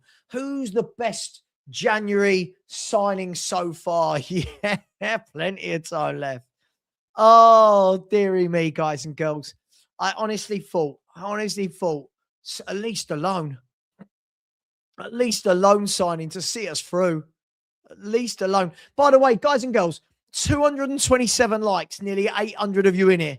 Surely we can press that button, can't we? Surely we can press that like button right now. Can we get that to 400, please, immediately? 227 likes is utterly disgusting. I'm going to do some super chats, and then by the time we finished, let's see. Probably Guehi. I really rate the Luis signing for Villa. Look, I don't even know. I think Semenyo it's a great signing for anyone at that cost. Guehi, 20 million? Great signing. Isn't it? Mark Guehi is a really good signing for them. And you know what? I keep hearing a lot, well, no one's doing a lot of business. But the difference is there are a lot of different clubs in different situations, right? Context is huge. The context is that we're struggling, have half a squad missing, and we really need bodies. The context is we sold Brennan Johnson and Son and didn't replace either of them. So, you know, whoa, Andrew, chill, dude, chill. Barry, sorry, just before I bring you in, we'll do some super chats because people getting angry. Big up to Daniel Marlowe, who said quite simply, complete negligence. Absolutely, mate. Absolutely. I'm going to be asking my man Barry about this in a minute. All say hello to Barry and give a thumbs up, give a like to the show. I bought on the big guns, the good looking ones that are coming onto the show. Big up, Daniel. Thank you for that. Tony Rodriguez said when Lang left Villa, their fans had a party. Well, for me, I'll be asking Nick in a minute whether or not Lang needs to go. For me, absolutely needs to leave this football club. Big up to you, Tony. Big up to Chris, who said hashtag Perchy out. Yeah, I think we all agree on that front. Hashtag Perchy out. Perchy messaged me and Chris earlier, or Chris and I earlier, and said, put your balls on the line. Our Spurs Kliush, and Perchy went, yes. He gets it wrong all the time. He told me that with Gibbs White and Rogers and all these people. Big up to you, Chris. Much love. Winston Lawrence to Savva, we need a new left winger minimum. Mate, we needed that in the summer minimum. We're going to go a year without a proper left winger. Big up to you, Winston. Big up to Andrew, said, James Wilson news in the last hour. I mean, just quickly before we do the rest of the super chats, Nick, seen this news? Trying to get an 18-year-old striker from Hearts? Of course we are. Because Arsenal are going for him this morning. So let's try and compete with Arsenal, because even if we try, we can say we tried. But even though he'll probably choose Arsenal instead. So, yeah. It doesn't surprise you, though, does it? It doesn't surprise you. We could probably sell our club to him better than Arsenal can in terms of minutes as well. Big up to you, Andrew. Thank you very much for that. Big up to our user who said, spare yourself the anguish. We're not signing anyone. Mate, there's no anguish. I'm just resigned to this shit show of a club right now. Big up to you, our user. Appreciate that. Jordan, always very generous to me. Thank you, Jordan. Said, last season we were having to play Archie Gray at centre-back. Yesterday it was Paulinho. No proper club allows this to happen. This club hasn't learned a single thing from last season. It's amateur hour. I'll be asking Nick about this in a minute, Jordan. Completely agree with you. I'm going to come back to that in a minute. Marianne, thank you very much. Very generous with the old sweet Norwegian. That knock is Norwegian. Big up to you, Marianne. So we saw last summer with Champions League coming up how serious the club was. Should have bought several quality players, but no, just the same old. They will never change. They will never change. They will never change. Nothing's changing. It is what it is. And welcome back, Stanley, who's joined us upstairs. Big up to you, Marianne. Really appreciate that. Thank you very much. Daniel Marlowe again has said, do they not understand this squad is in trouble? We won't make any European football, which will make the club lose possible revenue. Negligence. Twice the word negligence. I'm going to start off with that with Nick in a minute. Big up to you, Daniel. Jordan coming again. So generous to me. He said, Glasner is leaving Palace in the summer. They are still signing footballers. I know a club with, they don't even know who their manager is, are signing players above us. It's embarrassing. Big up to you, Jordan. Big up to Eamon, who said Invisible Man signing for Spurs. Or maybe the Invisible Man's been playing left wing all season. We just haven't noticed him for the obvious reason. Big up to you, Eamon. Appreciate that. Big up to George, who said, would you come back and cover the World Cup, Savva? No.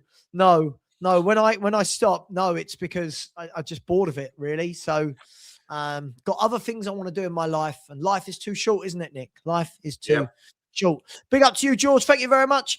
Big up to Daniel, who has come in and said, if you planning to sack Frank, then loan players. As I said, it shouldn't matter who the manager is. We need footballers, right? Shouldn't matter. We need footballers at this club. Doesn't matter who the manager is. Got to bring footballers in. ASAP. Big up to Andrew. Said, when will fans learn the only way to hurt the ENIC is to stop funding the club, boycott the merchandise and concessions, eat and drink outside? I just don't ever think it's going to happen, Andrew. I genuinely don't think it's ever going to happen. But a bit like yesterday when Spurs scored in the 73rd minute and then the walkout was supposed to happen and it didn't. So, well, look, let me start, Nick. First of all, lovely to see you. How are you? Are you well? Yeah, good. Just not surprised. I don't know why everyone seems surprised by this transfer window. And like you said, what will happen later is everyone will be arguing. You said you wanted this. You said you wanted that. You don't want him. You don't none of it. And we've done, we might as well just sit there and go, there's nothing really to argue about because nothing's happened. Yeah. But you know it will happen. So, of course. I mean, look, the word that's being used over and over again by people is negligent. And I'm going to just put my hand up and say that's what I said the day the transfer window shut in the summer. I said this was a negligent window. We didn't do what we needed to. Again, we've not done anything of what we needed to. And Nick, I think the worst thing about this negligence is our own manager is telling us we are weaker than when the window opened. How do we possibly get to that state? Well, look, I mean, I think under everyone, it was a big hurrah. Levy had gone. Everyone was thinking, oh, that's great. We had the PR. We had the statement from Vinay. You know, we had all of these things are going to happen and everything else. And we're planning for the future and we're doing all of this and doing all of that. What they're planning for is not on the football pitch. They're planning for the next F1 or the next concert. I mean, even today, so shameless. It was about an hour ago. Vote for your goal of the season so far. That just shows how out of touch this football club is with its fan base, right? Yeah. So I wouldn't say it's negligence because they'd have to start caring about the club before they could not care about the club, if that makes sense. So, True. Look, I just think it's same old, same old. You said it.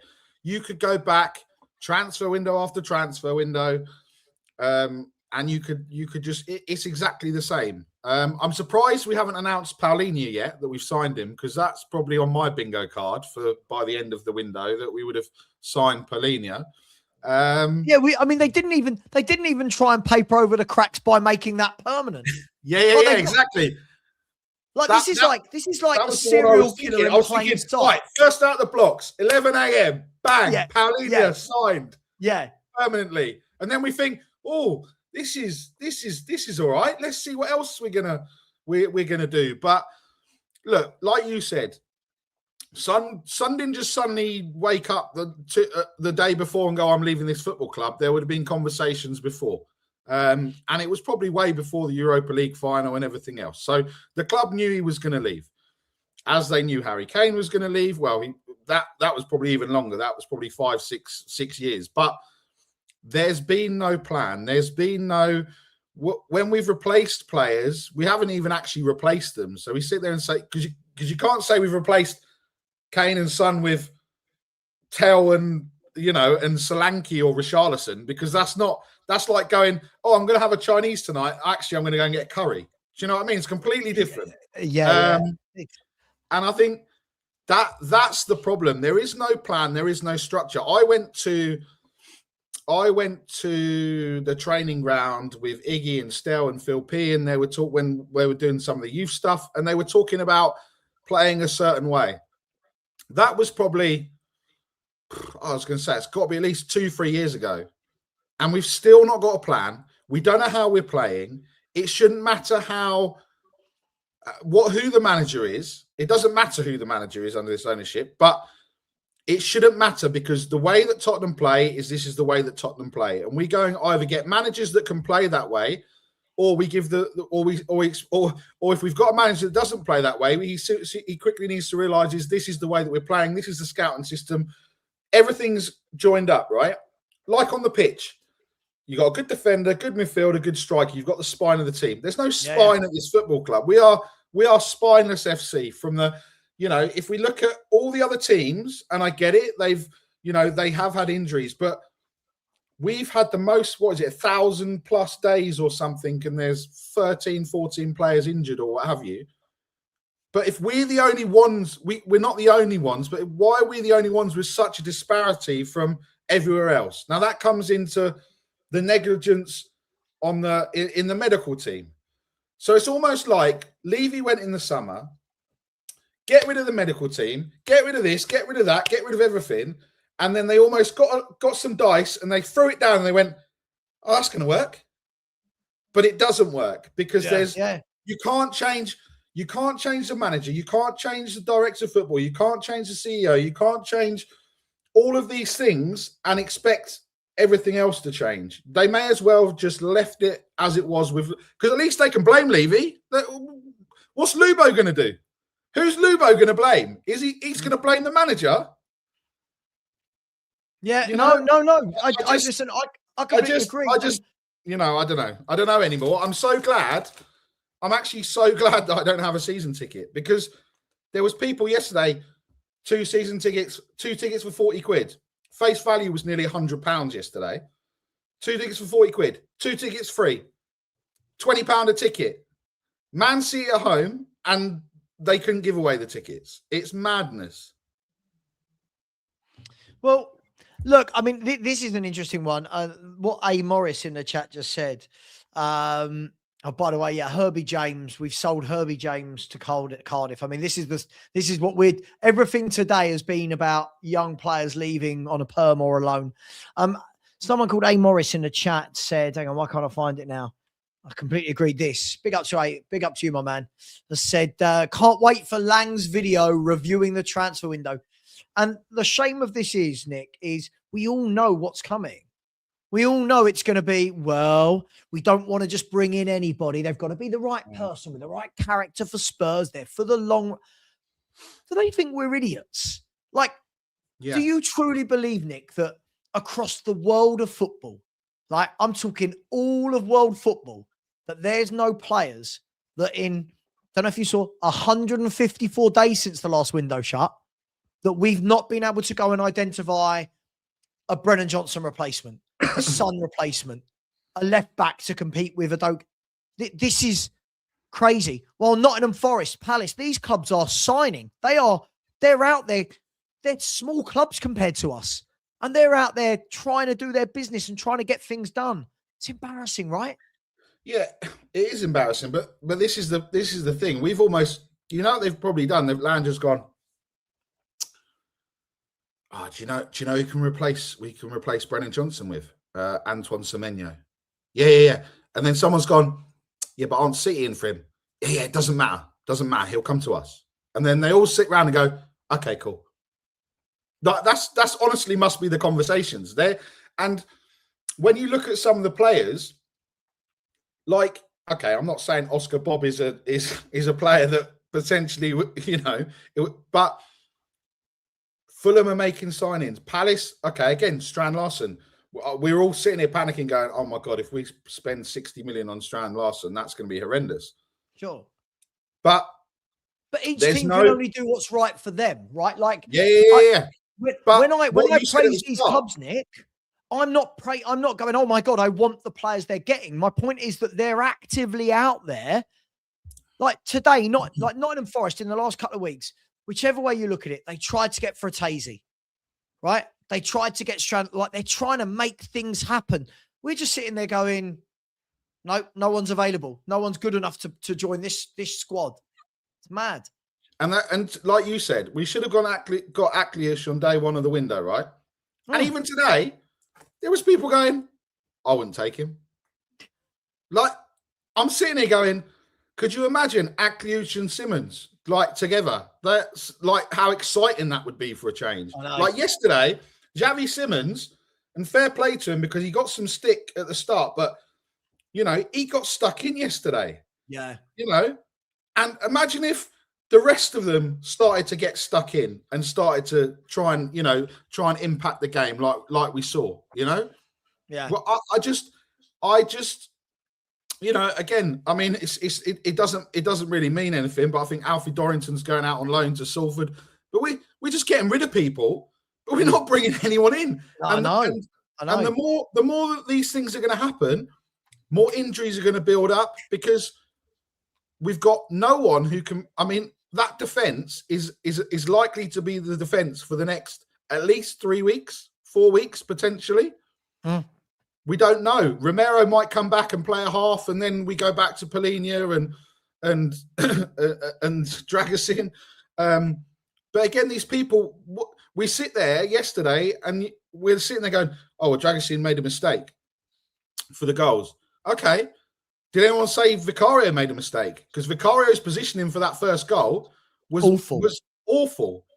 But no, it's easier to blame the person that's not played football for a year. Yeah. To not say something about someone who's in the senior leadership. You know, I mean, I'm surprised actually that we haven't. The other thing that I'm surprised we haven't announced is Ben Davies getting another year.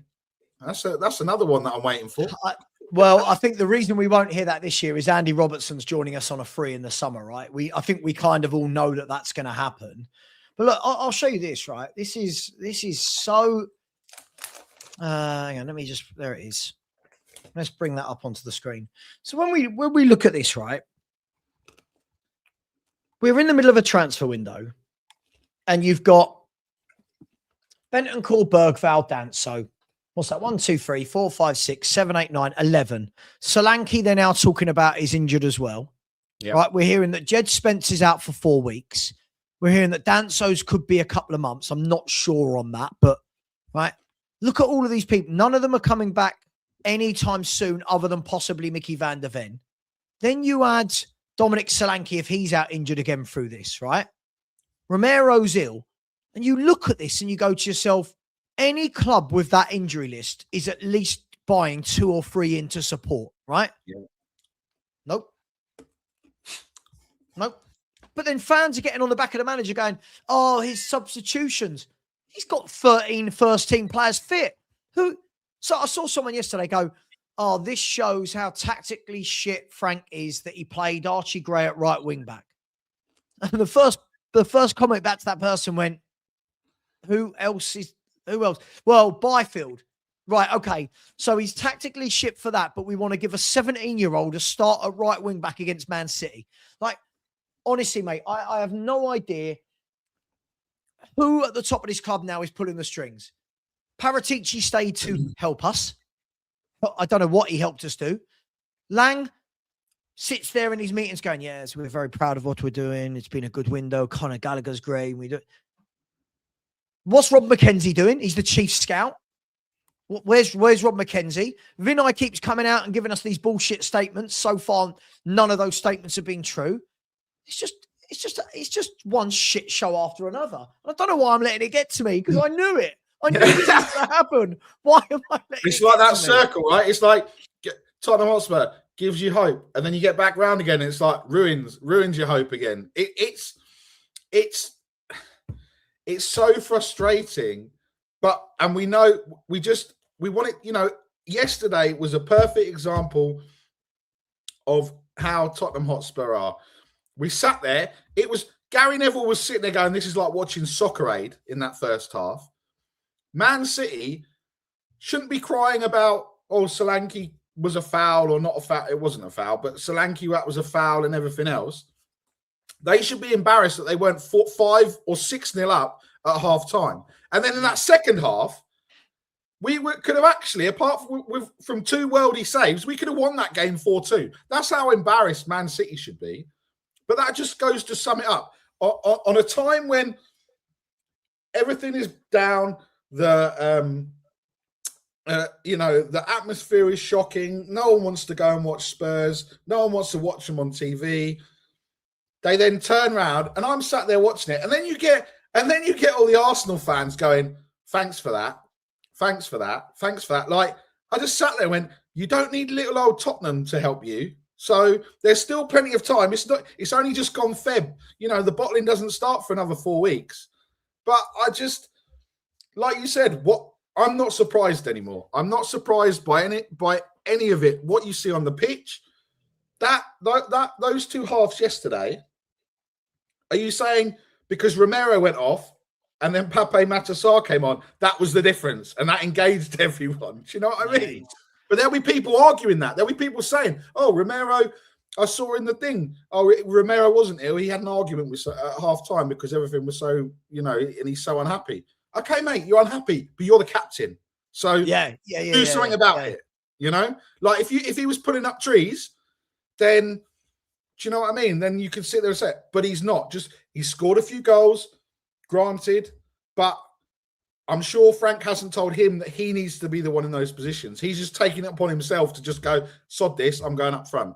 So I think the key thing for all of this for me is we're going around in circles. Like every single game, everyone wants to find who's at fault. Everyone, like those that don't like Frank, it's his fault. Those that like Frank, it's the player's fault. For me, I think it all lies somewhere in the middle, right?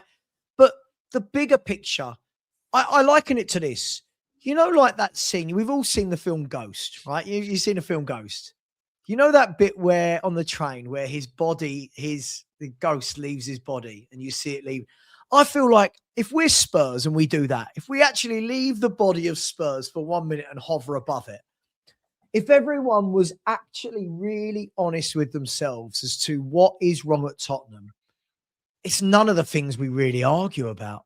No. It's none of the things we really truly argue about. Oh, I'd play Bergvall there. Oh, I'd play Sarr there. Let's be fair. None of this is big stuff. The big stuff is Tottenham Hotspur, again, have no plan. We've got to a transfer window and you go, right, show us. Give us some green shoots, and nothing has changed. And as Jordan said in his super chat, I'll go back to his super chat, Nick. This is the worrying thing, right? Is that we haven't learnt from last season. We genuinely have not learnt from last season where the same thing happened with injuries. And everyone makes it, Nick, about Frank v. Ange. Yeah. We should be looking at the bigger issue. This is still happening. It doesn't matter if it's Frank or if it's Ange. If these injuries are still persisting, then why are we not buying players with better injury records? Why are we? He's right. It's amateur hour, right? And we're not learning.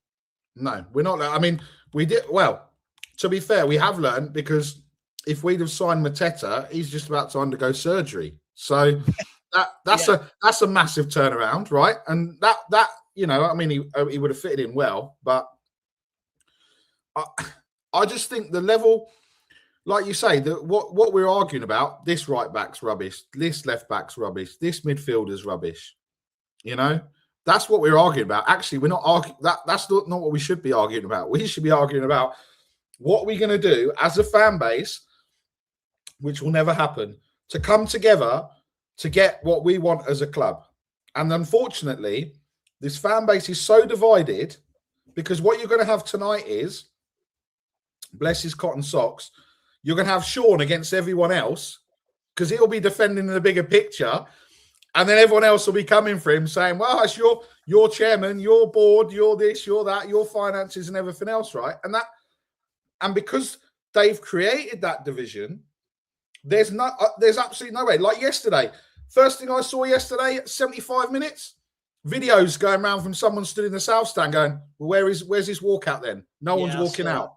Do you know what I mean? Then you have everyone sitting there going, oh, well, that's this, that's that. We're so divided on what we want, is that no one knows what we actually want. We're divided on everything, Nick. We're divided on protests. We're divided on manager. We're divided on players. We're divided on directors of football. We're divided on owners. We're divided on everything, but yet we think that sacking one man is going to change everything.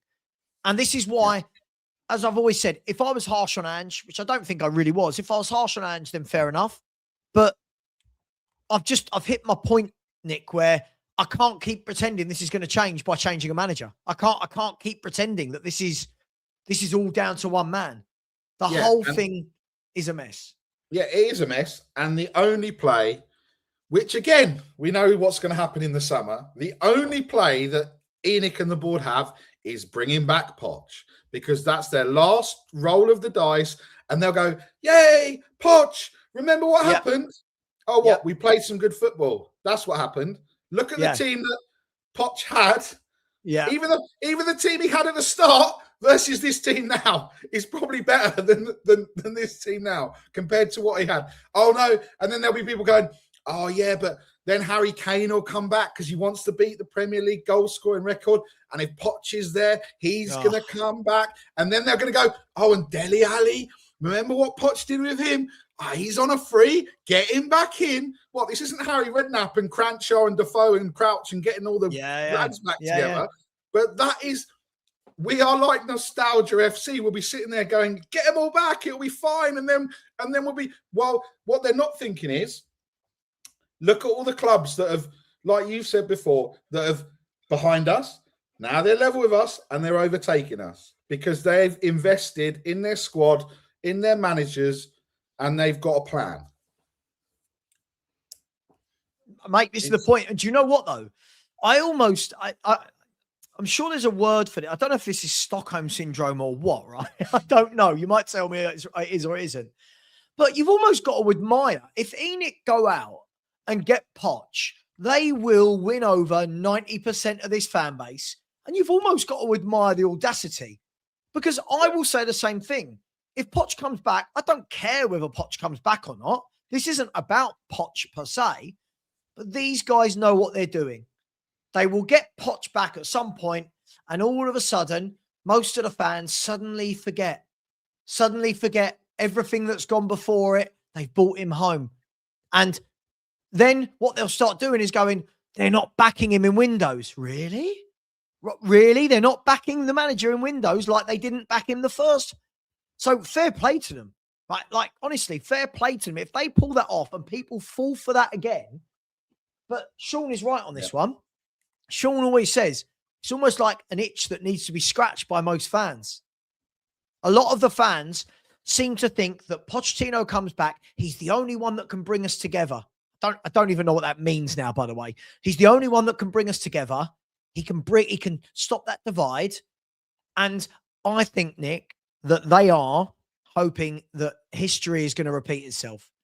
And the problem you've got now is people seem to forget this. When Poch was here before, United, City, Arsenal, Liverpool, they were all in a very different transitional period. Right? Right now, we are so many miles away from those teams that I don't think Poch can recreate that. And then where do we go from there? If you go full circle and go, right, we've gone all the way back to Poch, where do you go after that?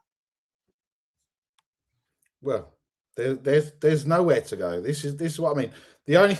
All we're talking about is I mean, there's 4 articles with the scorpion kick, and a men's under 21 loan to Hampton and Richmond, and James departs for Cardiff City. I mean, it's just this is where we are. We're back in the days where we're not even in the top 10 conversation. This is where we're at. We're in that 11th to 14th conversation. But people seem to sit there and think, oh well, we should be in.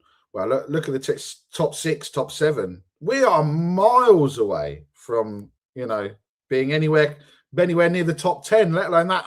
What it's done is, and this is again what we always do, it's masked by everything else. It's masked by, oh, we finished above Real Madrid and Barcelona in the Champions League, so that means something. Yeah. No, you're absolutely right. And that's where the distraction is. The distraction is along there. Either you throw in all the youngsters and you sit there and say, we're going to play the youngsters now, and they're going to get a run of games, because isn't it funny how the people that, and I'm not saying that they're good, by the way, but Odebear, Simmons, they're getting a run of games and they're actually getting a bit more consistent with what they're doing. They're not playing, getting dropped, playing, getting dropped. They're actually having more time. So it's, again, more by luck than judgment that this is happening. But we haven't seen, back-to-back games where Javi Simmons has been good, and we're starting to see that. But it's more through him playing more rather than being, rather than just in and out, in and out, in and out. And I don't, again, when the fans are with Conor Gallagher, when the fans are with us, it makes all the difference. Well, whether we're with you or not, it hasn't made a difference, because we haven't been with you. It's not making a difference. Just because we had 45 minutes yesterday, someone said it earlier, the PR machine at this football club, it's like Donna Cullen and Daniel Levy are still there, because they're just feeding out the same stuff that the fans are lapping up and everything else. Yeah. I mean, look, by the way, I think everyone's getting excited because somebody said Ornstein, check Ornstein. No. I did check Ornstein, and it's nothing to do with Tottenham Hotspur, but we'll share it anyway. It's about Tonali. He said that Sandro Tonali offered to Arsenal by his agent, right? I bet Newcastle are fuming with his agent right now.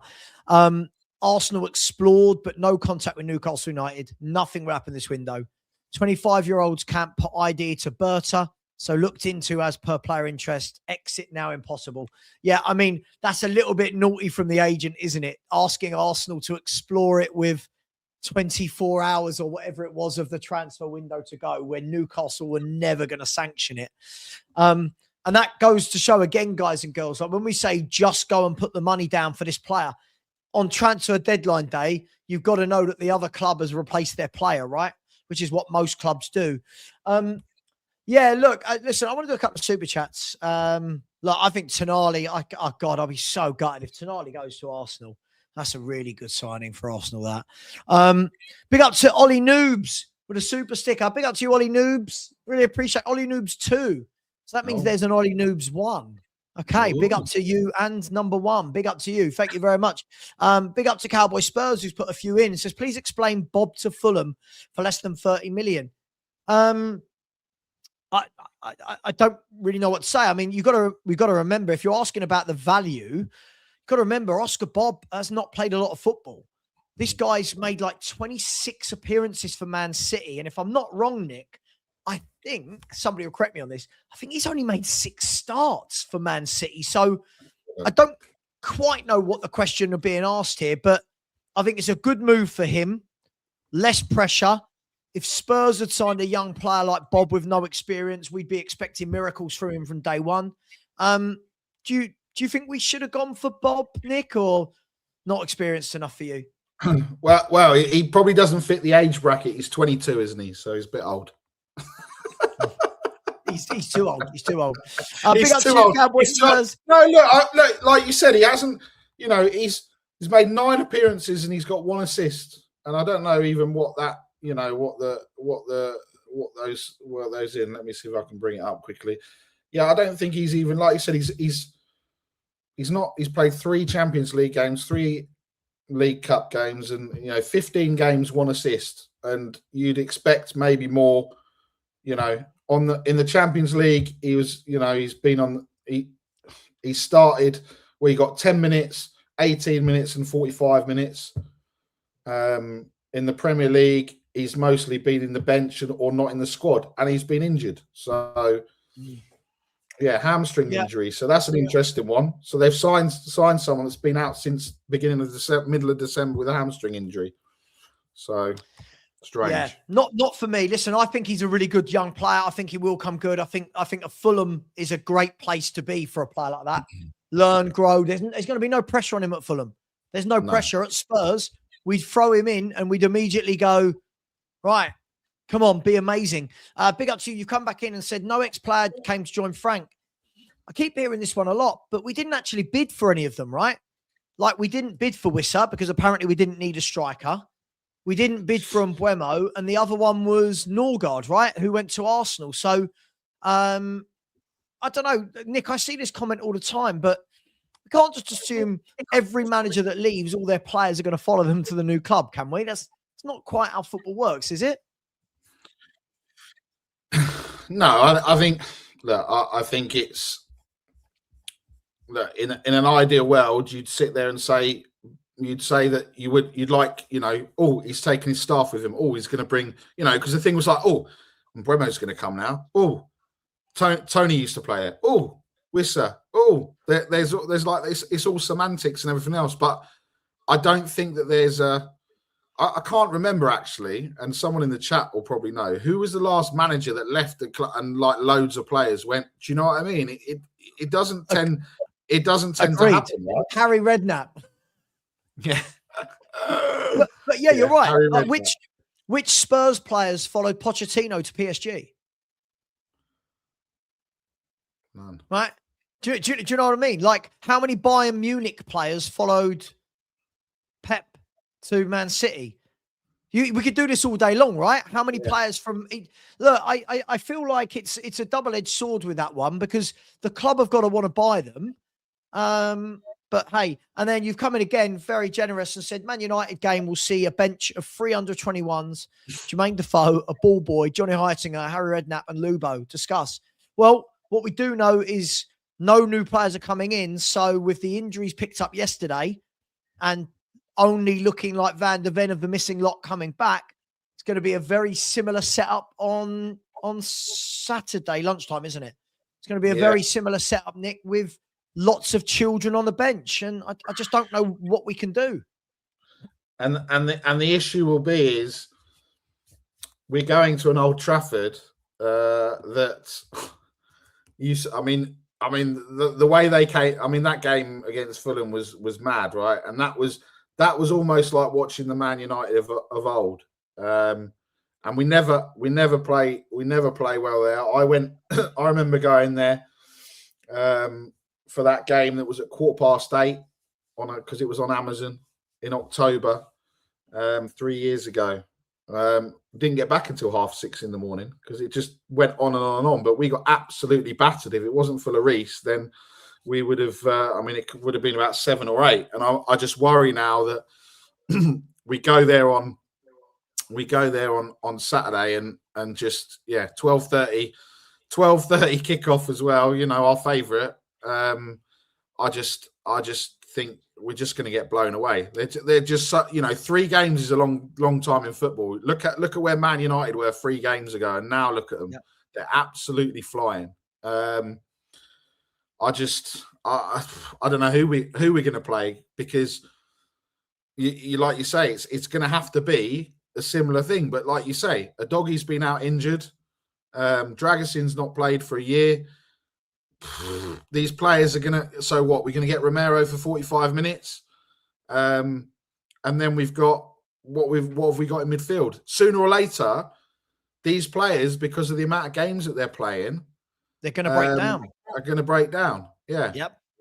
And Yeah, what have we got? The only thing is there another international break at the end of February or middle of February? Is that is that a rest? I don't know if there's one in February. There must be one due. We haven't had one for ages. Because there's the Newcastle game, and then it's like 13 days until the North London derby. So I'm guessing isn't that because of FA Cup? It could be. I don't know. I don't know. But the problem you've got is, and again, if I show this again, I think the problem with this is it's how many of these are out for a long time. Like this isn't. If you look at this list, this isn't like a couple of them are coming back anytime soon. Yeah, it's not like they're back. It's not like they're back next week. Yeah, and that makes the signings even worse. Hang on. Oh, God, here you go. All the reports are now going around that Tottenham are poised to sign James Wilson from Hearts. I mean, how embarrassing for Tottenham. There you go. So it's not an international break. So we've got 2 weeks, but they're not going to be back. These players are not going to be back in 3 weeks. James Wilson. I feel sorry for the young lads, to be honest, because again, look, if we're bringing in James Wilson, why on earth did we bring in Mason Melia? Yeah, like what? Didn't we buy Oliver Boast as well from Leeds? If I'm not like, what are we doing here? I know Lubo will be well happy with these types of signings because Lubo's going to be like a pig in what's it, isn't he? But he thinks every young player is going to be Glenn Hoddle, but the. Love you, Lubo, for seeing. But on a serious note, just joking. But sorry, isn't that the ultimate kick in the teeth on transfer deadline day for Spurs? Yeah. That has got to be the ultimate kick in the teeth. That with 2 hours and 15 minutes of a transfer window to go, we are gonna let's have a look at it. What's his name? Wilson. Is it James Wilson? All right, let's have a look at his. Like, I'm expecting I want to see that he scored 30 goals in 45 games or something. Do you know what I mean? Here you go. James Wilson, forward for Hearts. He's probably not even played 44 games. So, James Wilson, I don't know if you can see that. So, he played 2 games in the 23-24 season, 24 games last year, scored 5. This year, he's played 6 league games and scored none. He scored 2 in the League Cups this year and 1 in the Conference League. I mean, this is Spurs, and I feel bad because this is not about the young kid. You know, as always, I'll say, Nick, good luck to him. You're not going to turn down the chance to move from Hearts to Tottenham. You're just not. But again, this is just. I mean, other clubs are going to be looking in at us and going, "God, they're a mess," and the answer is to go. I know, let's bring in another 18-year-old that might be good in 3 years' time. This is just so embarrassing. So embarrassing. Well, what else is there to say? Yeah, Andrew, you say it's for the under-21 squad. That's fine. But the under-21 squad is ultimately going to be the first 11 squad because there's just no one. This is what I mean. It's just ridiculous. You know, we're not signing players for now. We're signing players for the future. Again, the normal story, you know? Listen, everyone in the chat, I get that it's for the under-21s, but the point is, you know that old saying, read the room? Yeah. Tottenham, read the room. Transfer deadline day, every single fan I know is going, where are the signings? And then on transfer deadline day, we're going to sign an 18-year-old from Hearts. Like, honestly, nothing changes if nothing changes. And guess what? Nothing's changing. This is, you know, so in this window, right? Let's look at this, right? If this guy comes over the line, Tottenham have signed a 19-year-old left back from Brazil, an 18-year-old striker from Hearts, and Conor Gallagher to cover Bentancur. Now, I liked the Gallagher signing. I think he's a really good player. But that is, again, Stell says this a lot. For every signing we make, it's like the next 2 or 3 have to be kids. We can't go, there's 3 really good players in a row. We have to go, right, there's one, now go and get a kid. There's one, go and get a kid. You've got Valise as a young striker at Spurs. You've got Scarlett. You've got Lancashire. You've got Boast. You've got Mason Melia. Now we're talking about Wilson. You've got Yang as a young winger. Odeber, Tell, young wingers. You've got Mikey Moore as a young winger. Jamie Donnelly, who's out on like, what are we? We're just stockpiling children. Embarrassing, isn't it? Wow. But why are we even surprised at this point? Like, why? I don't know. And Spurs, I love this. Spurs are posted out on their official X page right now, right? I'll tell you, listen, this is Spurs 101, isn't it? This is Tottenham. Don't worry about it being transfer deadline day. This is Tottenham, right? So 23 seconds ago, they posted this. Nothing to do with buying him. Nothing to do with buying new players, but it's another big shift from João Paulinho. Yeah, cool. He was immense yesterday. No one's got any problem with that. But where are the fucking signings, Tottenham? What are we doing? Read the room, Nick. I'm blaming you. Matt, well, I'm just waiting for. No, I'm not going to say that. I'll send it in the private chat. Oh yeah, got to say yeah. But do you know the funny thing, right? Do you know the funny thing about this, right?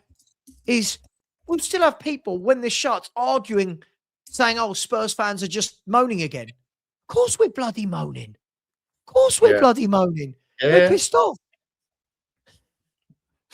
yeah. Seen it.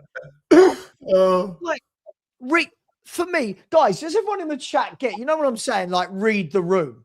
You've got.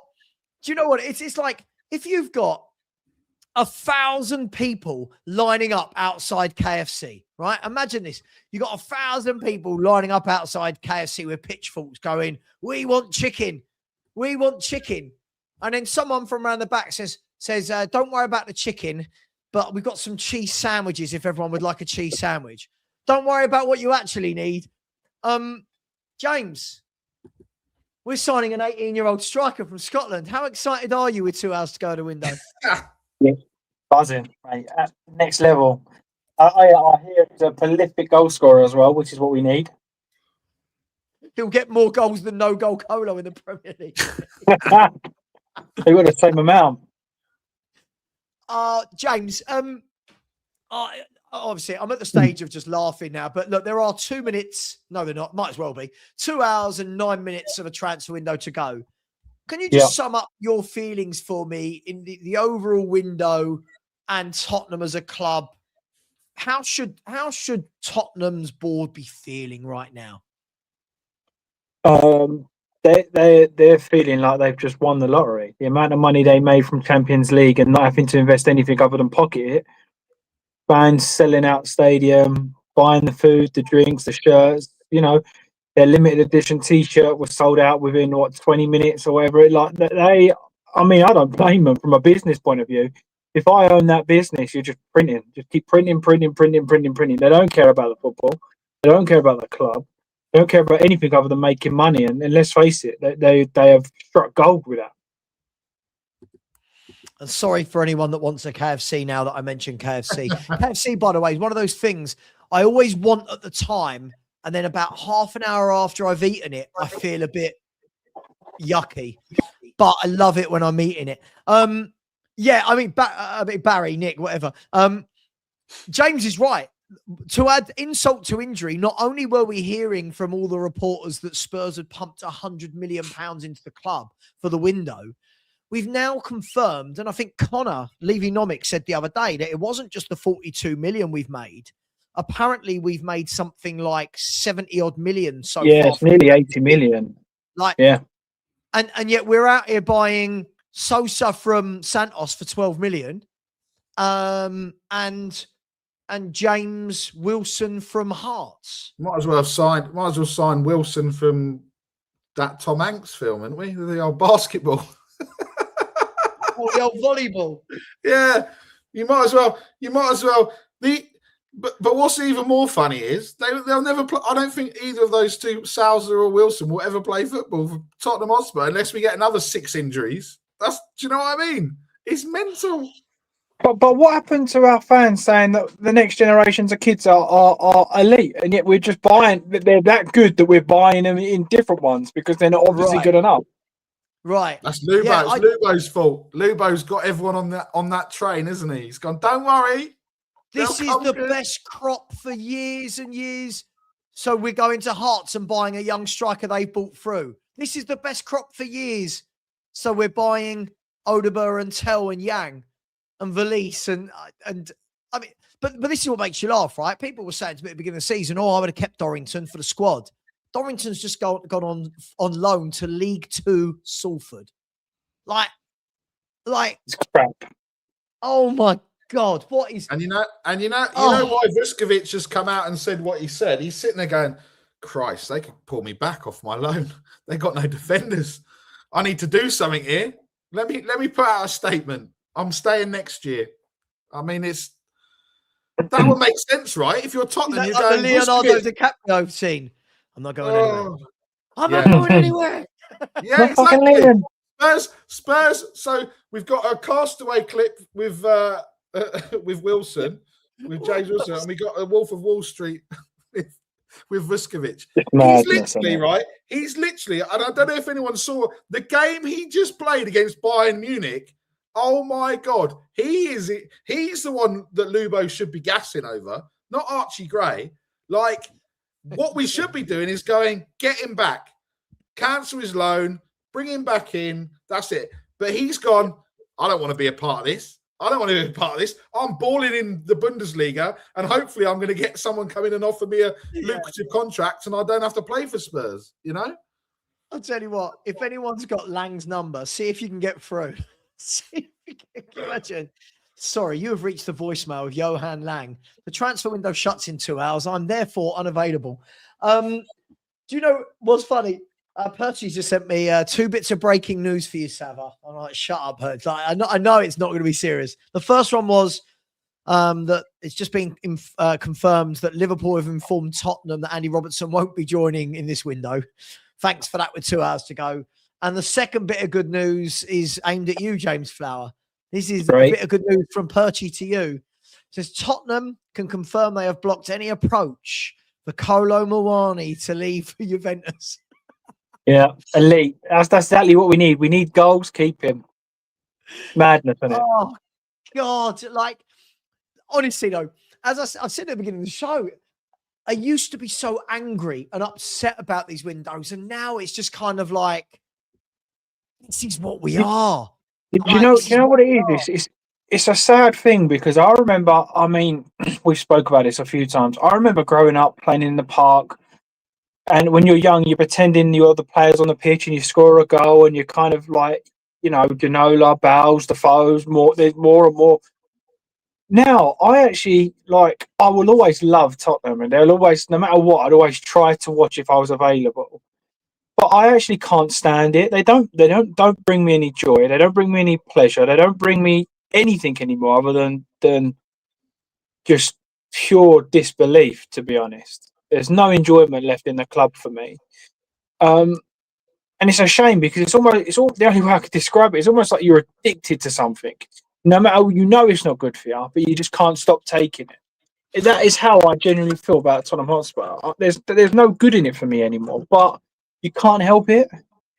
It's a weird situation. And with what we're saying with the players, you know what? No, regardless of what we think of Kolo, the scarier thing is next season you have no Kolo or Polinia, so you have to find 2 more players unless you sign them. So, hang on, what do you mean? We've already found one, James Wilson. Yeah. So we're actually going to be starting in an even worse position, relying on the likes of Kulu and Maddison to come back perfectly from their injuries to kind of hit the ground running. I'm concerned unless they start putting some real money away. I don't understand where we're going. I just think what's hilarious to me about all of this is, look, I don't get it. I've got to be really careful with my words here. When we didn't buy under Poch, and we were all annoyed, at least you still knew, look at the 11 he's able to put out, right? Kane, Son, Ali, Ericsson. You're like, okay, look at the team. All right, there's no depth. But this is what makes this window worse than those windows for me, James, is because of Johnson being sold, Kudus going down injured. Son, by the way, Son has still not been replaced, James. That means by the time they buy a left winger in the summer, we would have gone a year without replacing a left winger. That is shambolic. And rather than the fans turn on the club, what the fans do is they tend to come to people to say to people like me, well, you wanted him gone. Yeah, I did. You're right. But I wanted him gone and I wanted him replaced. Yeah. The very big part of that story. I didn't want him gone and sign no one. Otherwise, what's the point? I wouldn't want Brennan Johnson gone and signing no one. I don't rate Tell. I wouldn't want Tell gone and to sign no one. It makes no sense. For me, I just don't. I really don't understand which way this club is going. I don't get it. I really don't get it. Yeah, I think the key thing for me, right? The key thing for me is we are, like the old saying, fail to prepare, prepare to fail. That old saying. The thing that gets me with this is this isn't new. This isn't like we've got owners that used to have a really good plan. Like, you can't say it's like Man United, who were winning leagues and Champions Leagues, always had a good plan, always knew when to bring in players, get rid of players, and then suddenly it all went to shit. Yeah. We've just always been like this and not addressed it. And what's worse is you've got Vinay coming out in the summer telling us we want sporting success. He then comes out in an open letter 2 weeks ago, right, telling us we want mid-transfer window. We're up in the wages. And we're sitting here with one of the worst transfer windows I can remember. And listen, I give it 1 week until Lang is sitting with Spurs play. Lang will sit down with Spurs play and do a video, won't he, about the window. Vinay will come out, I reckon, end of February, beginning of March, telling us about our plans for the summer. Every journalist will start hyping up in April and May about the war chest and Spurs are signing Morgan Rogers and we're after De Bruyne. And then you know what? We're back to the summer, James. We're going to do this all over again, aren't we? Yeah, 100%. I like you said, I'm so long in the tooth with all of this now that it's boring. I've seen this story so many times. It's like, okay. And the thing is, look, I'm not saying I don't want a last minute loan, but it'd even be worse if we got a last minute loan, because it'd be like, oh, Conor Gallagher, left back, and then a left winger or whatever. It's a very good January. And it's going to be like, people are going to go, yeah, 3 players in the January transfer window. That's a good January transfer window. No one else did that, or you could just see it happening. For me, it's just not. I would rather have 2 players in, 2 top players. I know we need more than that, but Gallagher, and then go out and buy a proper left winger or a striker or whoever. I can get the argument. Well, we haven't signed the right winger because we've got Kudus or Kulu. Okay, fair. I'll accept that. But I'm not accepting. But I'd accept that if they said we're not going to sign one because in a few months they're back, I'd accept that. But the fact that we have no left winger, there is 0 excuses for me. No excuses not to sign a left winger. There is none. It's absolutely poor. It's what do you say? It's ridiculous. I don't know what you can say anymore. Like you're thinking to yourself when big up Eugene. You're thinking to yourself, all right, we got Conor Gallagher in, and we knew that was to replace Bentancur, and I can't be a revisionist. I wanted Conor Gallagher, right? But you're sitting and thinking to yourself, all right, it's the 14th. That still leaves you with 18 days of a transfer window to go and get yourself a couple of wingers or a winger and a forward. Mm-hmm. And in all of that time, we've done nothing. And now on the last day, James Wilson from Hearts. Like, I just, they're taking the piss out of all of us, James. Now I can't see a face, by the way. It's a massive slap in the face, and you're going to enjoy me slapping in your face. You know what I mean? It is ridiculous.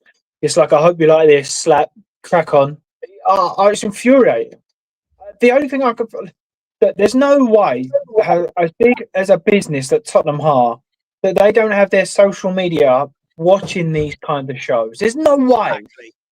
So at what point did their boss head of media go, so what do you reckon? What's your feedback? What's your advice? He's gone, now fans are buzzing, just keep doing what we're doing. Like, at what point are they going to say, you know what, this is going to turn ugly. If we lose the next 4 or 5 games, sign no one, another injury, this is going to be toxic. You're going to have a stadium empty. Like, you need to sort of back your ideas up. They don't care. They really do not care. It's a matter of money, and that's all they care about. I mean, Eugene, how are you? You well? I'm well. Happy New Year to all you guys. Haven't seen you since the last time was 2025. Big up, Savva. Hope you're doing well. Heard your news. Yeah, hope you're doing well. I'm sure you have a good plan, right? Guys, to tell the truth, right, I'm gonna take a step back here now, right? Number one, there's so many scenarios here, and we've seen it all. It's a cycle that we've been going over and over and over again, right? All I gotta say is like this. Ever since Daniel Levy has left, right? We have not sacked the manager. If Levy was here, all of us would be saying Frank would have been sacked because the performance and the football was low, right? And this January transfer window is not a typical Spurs transfer window, if you have not noticed. This January transfer window, we have not linked to anyone. There's not been rumors. There's not been one news out there. Savva, we've been doing this for how many years? 5-6 years, right? Every transfer window, right? We are linked to everyone from the star to the sky to the moon, from earth to hell. You get what I'm saying? But this transfer window, everything is quiet. That's why I say, you guys say nothing has changed, right? I've seen this. This is the change. The owners at last aren't listening to us fans. You get what I'm saying? This is seriously not listening to us. You get what I'm saying? They're going to do what they're going to do. The only thing we can do now is, right, we're going to sit back and enjoy the ride and be in. You know why? Because none of us turn up for that protest. Savva, I did, I always do the protest alongs, I show the live protest, on my channel for Asian fans. I did one on Sunday with TJ and Harry Hesper TV, right? There was no one there, bro. Not one single person. So I'm wondering what is going on, right? There was supposed to be a gathering at the South Stand and all that. They went there to look for the people. None of them were there. And to tell the truth, that's why now I'd rather be in again. Why be so stressful, right? I put up a good fight, remember, Savva, for Levy out, right? Put up a good fight for Levy out, right? We got rid of Levy. Yeah, that's right. We got rid of Levy. Yeah, and are we starting to see, though? Are we starting to see that? Listen, don't get me wrong. I think Levy had to go, of course. Yeah. But are we starting to see that it ran deep? It ran a lot deeper than Daniel Levy. Savva, we always knew it ran deep. We needed to chop off something at the top to see whether we get a reaction, right? Now the reaction I see is that the owners are listening to the fans because Frank has come in, right? He's just got one summer transfer window. We don't expect him to do miracles. That is the logic, right? But the problem is that Frank, in the first 10 to 15 games, played gross, fucked up, turgid, backwards, sideways. I can say that 1,000 times, right? Football. And it pissed off a lot of fans. And especially the fans at the home stadium, they pissed him off. But when it comes down to going to a protest to show your displeasure, nobody wants to do it, right? I'm in Malaysia, bro. It's going to be 1:07 a.m. here. I used to do watch-alongs at 4 a.m. Savva, remember? I used to hop on with you, right? Remember the European Cup, right? Yeah. Hop on, and then we go, and I tell you, I'll be totally deluded. We're going to win the cup. And I said we have to repeat doing that scenario to keep that mojo up. And we won the cup. But somehow or another, it ain't enough. Spurs fans, 250,000 people turn up for the cup celebration, right?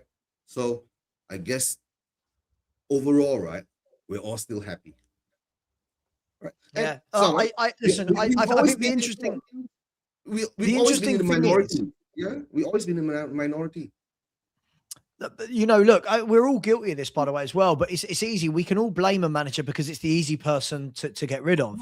And I've said the same thing all year, Eugene. I've got to the stage. I've got to the age, and I've got to the stage of I just don't care at this stage who the manager is if we don't sort this out.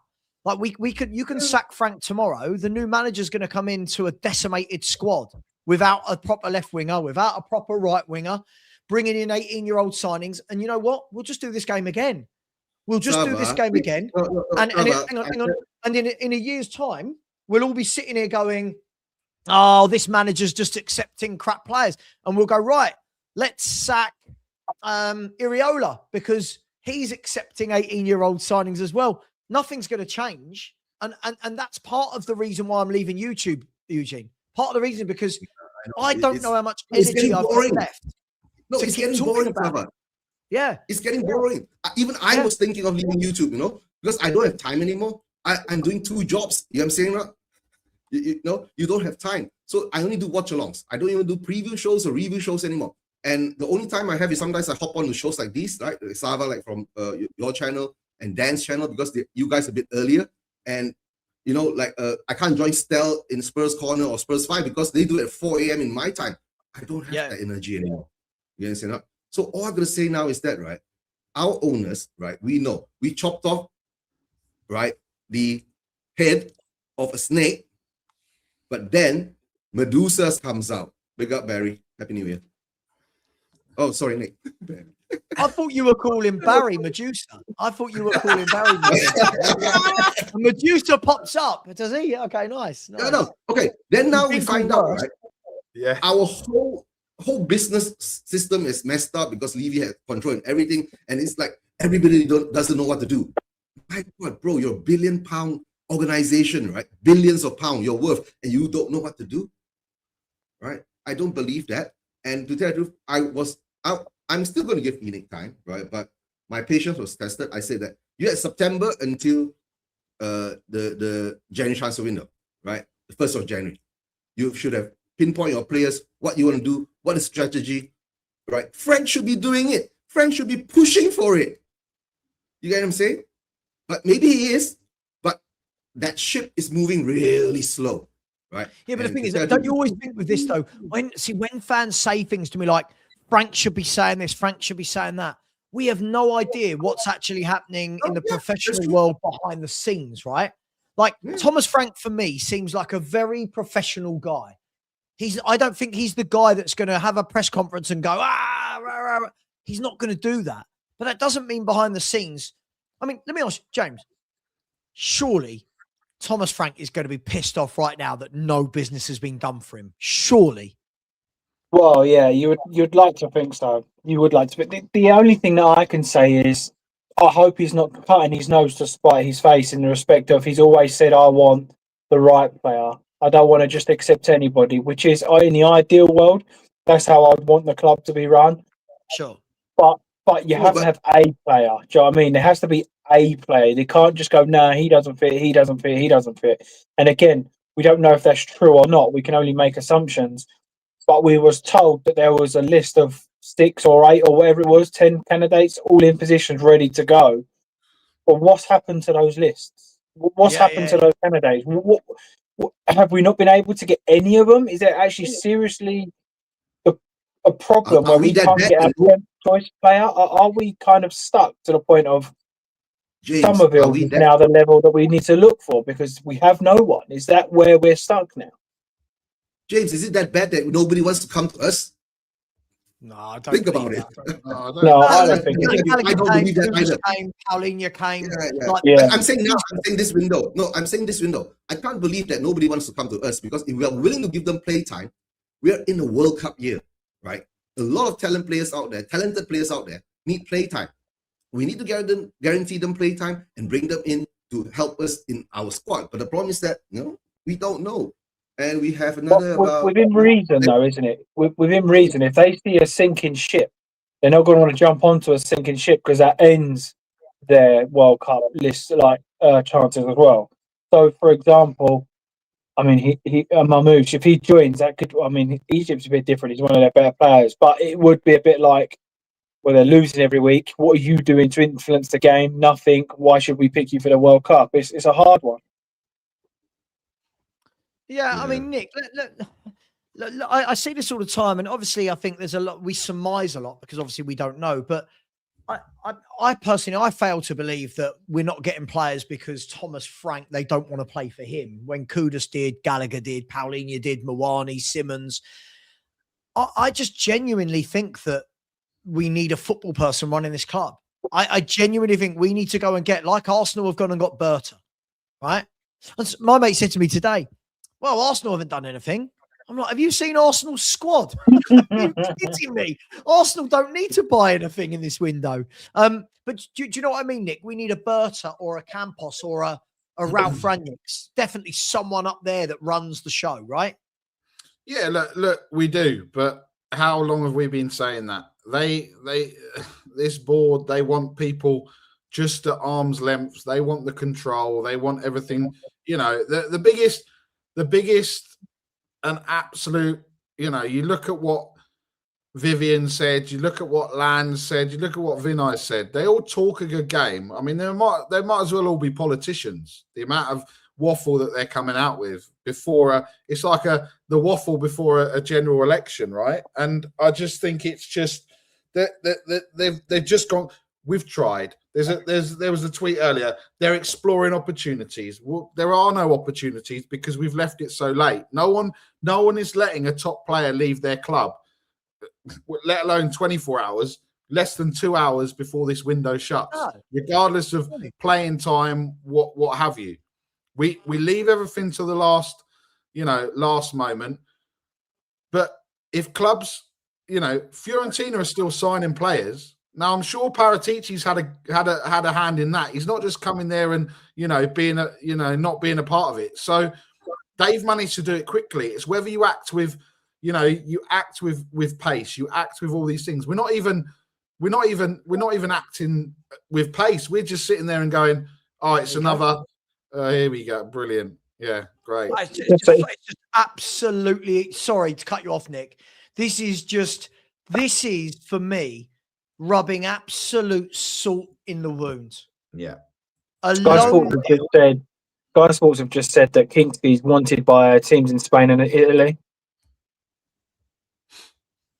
I mean, look, we have got less than 2 hours to go, and we have gone and got an 18-year-old striker to join the Tottenham project. Sorry, could someone run the project past me? What fucking project is this? Arsenal win the championship, while Spurs offer a loan deal with buy option clause now agreed with Hearts. What on earth is this? Is insult to fans. Sorry to him. Good luck, James. This isn't his fault. Good luck, young man. But this is absolutely piss-taking. No, is it Hearts top of the Scottish Premier League now? Yeah, they are, Eugene, but this guy hasn't scored any goals. This guy's made one senior start apparently, and he's not scored any goals. So So are we buying him for the academy, or are we buying him for the first team? Apparently for the under 21s. I don't get it. Isn't that what Mason Melia was for? Yeah, this guy doesn't count, bro. He's not signing. What do you mean? Excuse me. As a YouTuber, I love it when breaking news happens live on my show, right? Yeah, I know. This is the biggest news we're going to get all day. That's the worst part of it. It's just, I genuinely don't know. Like people will be celebrating. Oh, we beat Arsenal to him. This is This is mental. I don't even know what to say. I don't know what to say anymore. Like, I feel, listen, I do. Again, please, guys, this isn't about the kid. Listen, I wish him all the best. If I was 18 and I'm offered to move from Hearts to Tottenham, I am going to make that move as well. But as a Spurs fan, we're all sitting here crying out for wingers and forwards, and you bring us an 18-year-old child.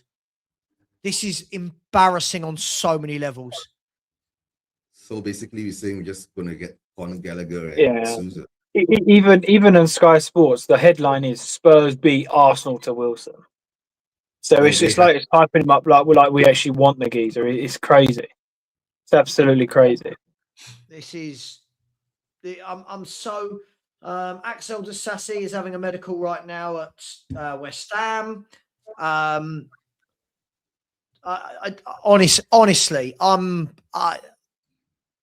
Honestly, but you know what? Nothing will change. Nothing will. What is the thing that has to happen, guys, to make the whole fan base go, this is my limit. I'm either going to stop paying or I'm going to protest. Like, I don't think there is. No. I don't think there is a thing that will happen. I think the club is so big for people's I think the club is so big for people's personal lives. You know, in today's day and age and today's world, there's so much stress going on in life that they probably look at Tottenham as a release of a weekend. Whereas really, it used to be so much better than what it is now. So much better. No, I think what has happened is that after 25 years under Enoch and Daniel Levy, right, they have brainwashed a perfect, couple of million fans around the world who are just, because number one, a lot of fans of football take it as an entertainment, right? Not so many of us take it like a passion until we go and make YouTube videos and stream online and all that. But it's what kind of standards you're looking at, right? We've been through this, and I've always been saying this, right? They've cornered the best market in the world, a fan base that's how you call placid, right? Who will accept anything, whatever they want. And Savva, to tell the truth, right? When Daniel Levy came out and said we got our Tottenham back after that 10 non-loss or whatever during LANGE rule, I lost it. That's when I said I don't believe this anymore. No manager is going to be, a manager for the fans, right? Everything's about the club, right? They're building a business, they're building an empire, right? And we are not. There are categories now: customer or fans, right? So I guess there are a lot of customers there. And you know what? This just sums up this fan base as well. This is probably the most shameless YouTube title on a video that I've just seen. Spurs hijack Arsenal for Scottish starlet. That's like Henry Wright shameless title. That is so shameless. It's not name even and shame. funny. I've just literally said to Ben and Sim, that is the most shameless YouTube title you've ever put out. Absolutely shocking. It's the fan base there, it's crazy. When you have so little to go on, you get excited over absolutely nothing. It really is. It's like going into McDonald's buying a cheeseburger saying, mate, the quality of this is so crap. Can you get something better? They go, nah. It goes, all right. So do you want a cheeseburger then? Yeah, I'll have a cheeseburger, yeah. Yeah, they've literally gone in there and gone, here's my £2.29 or whatever it is for a price of a McDonald's cheeseburger. He's thinking they're going to get something from Gordon Ramsay. Do you know what I mean? And then when you complain after, you're like, right, so do you still want the burger? And it's like, yeah. Unbelievable. This football club, it's just. But anyway, on that note, I'm going to love you all and leave you. Thank you for having me on, Savva. Nick, hang on, Nick. If you leave now, you might miss a signing from Motherwell or something. Do you know what? I'm actually at peace with that. If you're going to take the chance. Okay, I'll take. Do you know what? There's also a chance that we could sign someone. No. There's not that chance either. There's Motherwell or Real Madrid. Let's wait and see. It's shameless. What can you just quickly before you go? Sorry, what was the title of their show? Sorry, I was texting Spurs. Watch live now. Spurs hijack Arsenal for Scottish starlet. We are.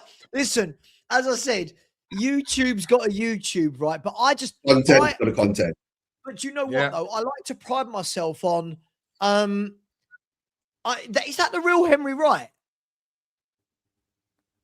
Yes, you are, Henry. You are. Is that Henry? That is Henry, yeah. Henry, if I said I haven't spoken to Henry for ages, he doesn't love me anymore. I'm going to send Henry the link if he wants to come on. I've just seen like Jamie Carragher's. Have you seen Jamie Carragher's? What he said about Tottenham Hotspur? He says, they do need bodies in with the injuries they've got, but what do they do with the players once their bodies return? Well, why don't you ask Arsenal what they're doing with Norgard? Why don't you ask Arsenal what they're doing with Trossard? It's ridiculous. It's almost like we've got our own little set of rules that you can't sign anyone because you've got loads of shit players anyway. It's like we're a sympathy club. Do you know what, James? I said this the other day. Eze did nothing apart from that hat trick in the North London derby. And what's the betting? Lightning strikes twice in a couple of weeks. Mm. So, all right, But- he's in the chat too, right? Yeah. That's the funniest thing about this, right? That has got to be the funniest thing about Tottenham Hotspur right now is, listen, YouTube's got a YouTube, right? But I like to think that I never make my titles that kind of ridiculous. Like right now, No, I don't care. Hang on. I don't care who you are as a content creator, as a Spurs content creator right now, right? Surely every Spurs content creator is fucked off. Surely every content creator right now is fucked off and should be aiming their anger at, like, my title. What does my title say? Anyone see it? What does my title say? Transfer deadline day with Savva. Right? And on the YouTube, you're seeing that on StreamYard, right? On YouTube, it actually says no signings equal Lang must be sacked. Right? Yep. That's where my anger is at Lang, at Paratici, at the board. And I can't do a video where I'm going, oh my God, James Wilson, welcome to Spurs. And you watch, there'll be videos how James Wilson fits into Spurs philosophy. We know that's coming from Mr. Cowlin. So look, I'm just having a bit of fun, guys. So don't take it seriously, right? Barry said this. I blame Barry for everything. Well, yeah, blame me for everything. But look, guys, Absolute fraud. let me just absolute fraud like your goalkeeper. Yes, exactly. Hey, Golden Glove in the Champions League. What? Golden Glove in the Champions League isn't over, mate. Yeah. Yeah, no, it doesn't matter. It still counts. We're talking about now. Okay. Right this moment, Golden Glove. Now, yeah, now. That's it. Just Barry. enjoy the next hour and 35 minutes because we are signing no one.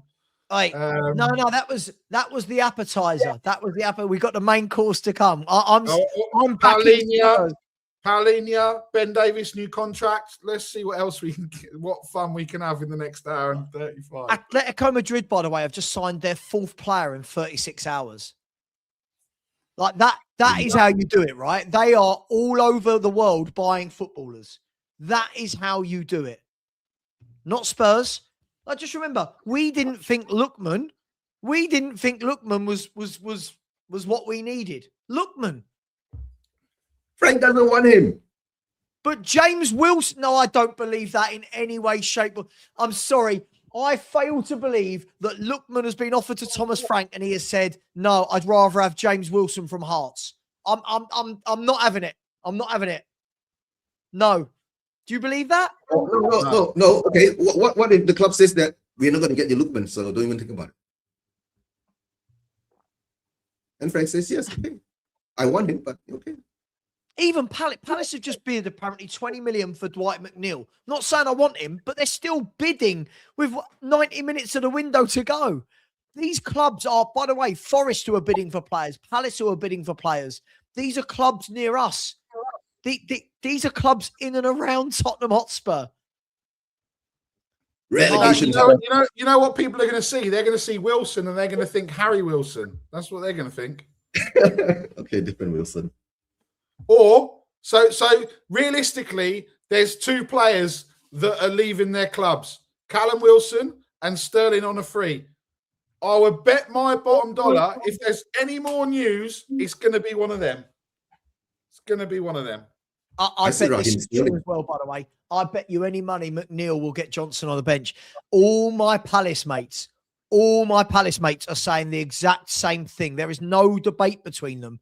They are all saying, how bad is Brennan Johnson? Like, yes, he's not a good footballer.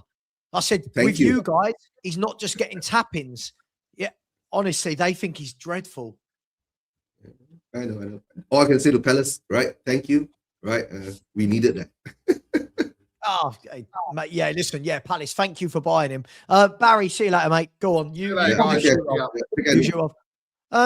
yeah, it's a tough one though, isn't it? Like Eugene, I said at the beginning of this show, I'd love to be going live tonight, right? And saying, oh my God, we just signed Akliush and Marmoush, and I'm excited for the Man United game.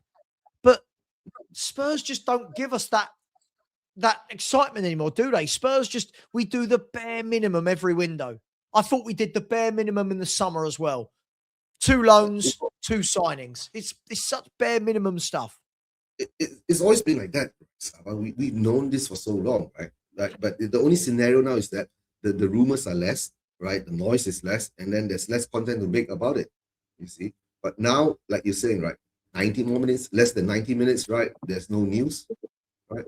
I guess, are we going to wait until the last minute? Until they file in all maybe it's all done in the quiet, or maybe nothing's been done. God, I mean, James, like when I say to people like I can't, like Forest are still active and Palace are still active, I hope people realise I'm not saying I want to go for the players they're going for, but what I will give their boards credit for is they're pushing, they're fighting until the last minute to find solutions to injuries and players missing. We've literally just gone, well, no, if we can't have Semenyo, don't want anyone. we can't have Semenyo. It's mental. You can't have anyone. And the thing is, you can't have anyone. Yeah. The thing is as well is the transfer window shuts at 7, but it doesn't actually close completely to 11. So even if we were to put a bid in, we could be kind of acting and getting it sorted. You know, that's what infuriates me more. Just start firing over bids. There ain't time now to start delaying things. Going, well, would you take 25 million? No. 26? No. You were 3 minutes before the window shuts. 26 and a half. Fuck off, Tottenham. We want 40 million or nothing. Oh no, we're aiming high, but not that high. I mean, that's how I imagine the whole conversation going. We'll move on. It's ridiculous. Guys, I just want to cry. I just thought, like, when I saw, I'll be honest, I woke up with the feeling that nothing was going to happen, right? Every sensible part of me being a grown-up told me nothing was going to happen. But then when I saw the Adingra to Monaco news, I'll be honest, I went, same. Yeah. I was like, surely we were told that if Monaco can get a winger, and then within half an hour, every journalist shuts it down. Now Spurs are not in for Akliouche, and you're like, why? Like, why can't we have something nice? Why? Like, do we think we're too good for Akliouche? Is that where we're at as a fan base, as a club, that we think we're too good for Magnus Akliouche? Did you guys think that might be on when that deal happened for Adingra? I thought that was it. I thought that was, with the whole way through, we've heard they can't get a replacement, and then you hear that and you think, okay. I mean, and let's hope it does work out that way, but I've lost confidence now. I've really, really kind of just given up with Tottenham. There's nothing worse than just sort of, it's over, isn't it? It is over.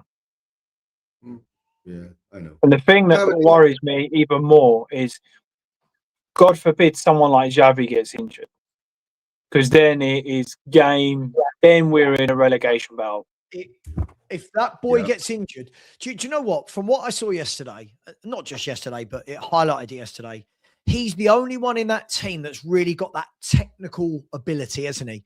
You know, the others are runners. Gallagher and Paulinho, they're workhorses, they're runners. Mwani's a runner. Solanke, for me, brilliant at pressing, good hold up. He's a runner. Dogi, I don't even know what a Dogi is. I thought he was poor yesterday. But Simmons is that one with something in his feet, right? If he gets injured as well, that will be Simmons, Kudus, Kulusevski, and Maddison all missing. They're all the ones that create. And we've gone and we're sitting here going, yeah, but if you bought Akliouche, where does he play when everyone's fit? I don't know. How about you got a good squad? Yeah, and the thing that worries me more is, well, it doesn't worry me. It's not my business. But you'd also think if there was a chance of something going to put with your business, you make that investment to guarantee it. 40 million or 50 million pound now could be the difference with. I mean, I don't think we're going down at all. I think we're well safe.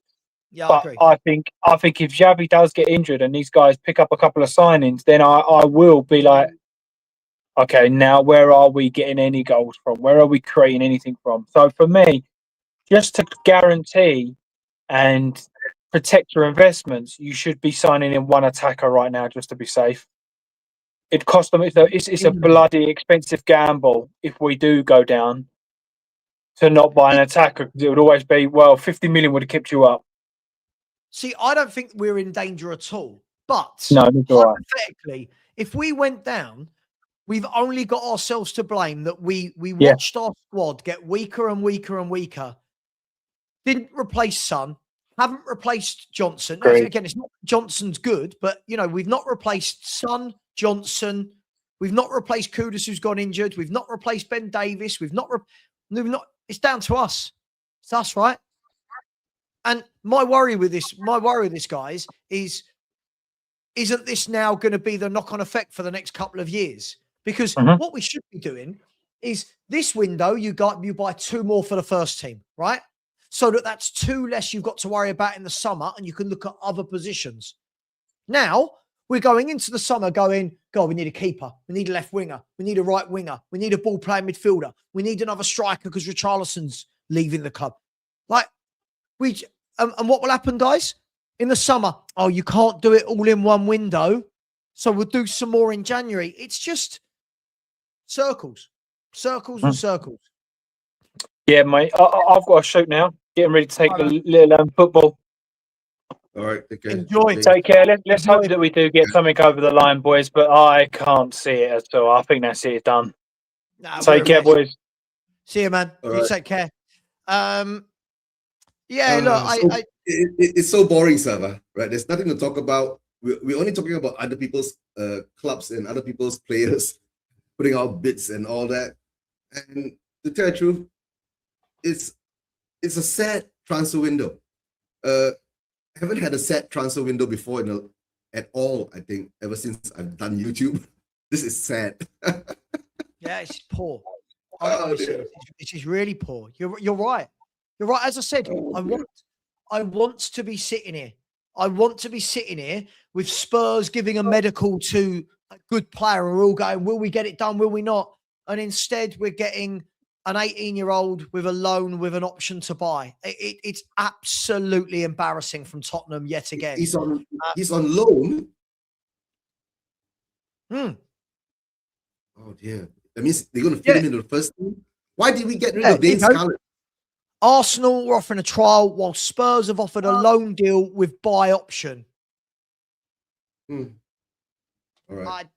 What do you do? And look, I'll be honest. I was going to go right the way through to 7. I don't see the point. I genuinely don't see the point.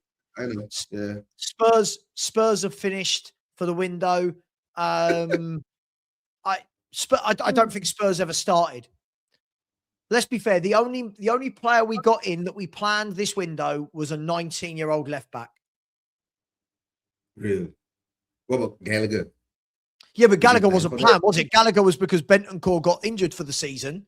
So we then went and went, oh, let's get Gallagher in. Oh, yeah. That was a reactive move, right? It wasn't a proactive move. Yeah. Now I remember. No. It is what it is, Savva, right? The transfer window for Spurs now has turned into this slow and turgid kind of scenario that puts us, all the fan base, into, to sleep, right? But there's still a lot of people not willing to come out to show their displeasure. So I guess we all just have to sit back and take it as it is. Or maybe in the next 23 minutes, right on 2 a.m. here in Malaysia, that means that will be about what time? 4 p.m. if I'm not mistaken. Yeah, 2 a.m. in Malaysia is 4 p.m. No, 7. 19. Sorry. 18. 6 p.m. Yeah. 6 p.m. in your time. Right, then that's maybe the news will come out. But like what you've been saying, right, there's no news at all, not even a single a peep from Alistair Gold, right, and Ornstein and the rest of them. I don't know. Yeah. Nice. So, Do you know? I think that's the key thing. I know everyone says that Lang does things under wraps, but at least we've been able to get excited before about rumors or something. Now it's just nothing. But look. Guys, I don't know what to say anymore. I'm going to do some super chats and then I will end the show, and I'll send you over to Sean's channel. I'll go and where is he? Is he on Spurs Talk Show? Yeah, and I'll join I'll join him for a few minutes. Look, let me just do some quick super chats to round this off. First of all, big up to Andrew Bennett, who said, "Mark my words, now you will never see Vuskovic in a Spurs shirt again." Well, again, that's a bit of a joke, isn't it? We don't even know. This is a kid that has said he wants to stay in Germany next year. I think we're going to be talking about it on the Spurs 5 tonight. I'm a guest on the Spurs 5, but I don't know, guys. Look, Vuskovic right now is the least of our problems where he's playing football when we've had a transfer window like this. So we'll see. Sorry, 1 second. I'm trying to do 3 things at once here, and that will serve me. Yeah, no worries, no worries. Guys, to tell the truth, right? What I see now, right? If what's going to happen, Bayern Munich's going to slap a price on Vuskovic, and most probably he'll be priced away from us again, right? So we bought in a player, young, talented, right? Hoping to put him in, and I was wondering, why didn't we make him stay this season, right? And at least give Frank a chance to try a 3-4-3. But nah, he said he didn't want to stay. He himself didn't want to stay. Yeah. Well, look, let's do this. Thanks, Andrew. Appreciate that. Big up to Mark, who's Savva. Can we get a Spurs Wasion to TV to 1K? Please, somebody put the link in right now on all. Go and subscribe to my man Eugene and his channel. He works very hard on that, so please do. Really appreciate that. I don't got there. Yeah. Well, big up to Josh, who said Frank is the victim, as we all are. He isn't the enemy. I agree. He isn't the enemy. He's being treated as the enemy. So will the next manager and the manager after that. Big up to you, Josh. Appreciate that. Henry Wrong TV said, James, how was your striker Dom yesterday? He was very good, wasn't he? I know James has gone now, but he was very good. We need to see that more than ever from him now to keep us up. Big up to Andy Lester. Said, what's the point of having a scouting team? Absolutely spot on. Big up to you, Andy. Appreciate you, my man. And John, very generous at the end there. Says, take your missus out for a glass of wine, mate. Come on, you Spurs. Very generous, John. Smoky boy. Love you to bits, man. Thank you so much for that. Really do appreciate it. Guys, I'm going to send you over to Sean. I'm going to join him for half an hour. Take care when you get there. Just FHTV raid, Savva raid. Eugene, thank you very much for joining me. Appreciate it. Take care. Much love. And as always, come on, you Spurs. Come on, you Spurs.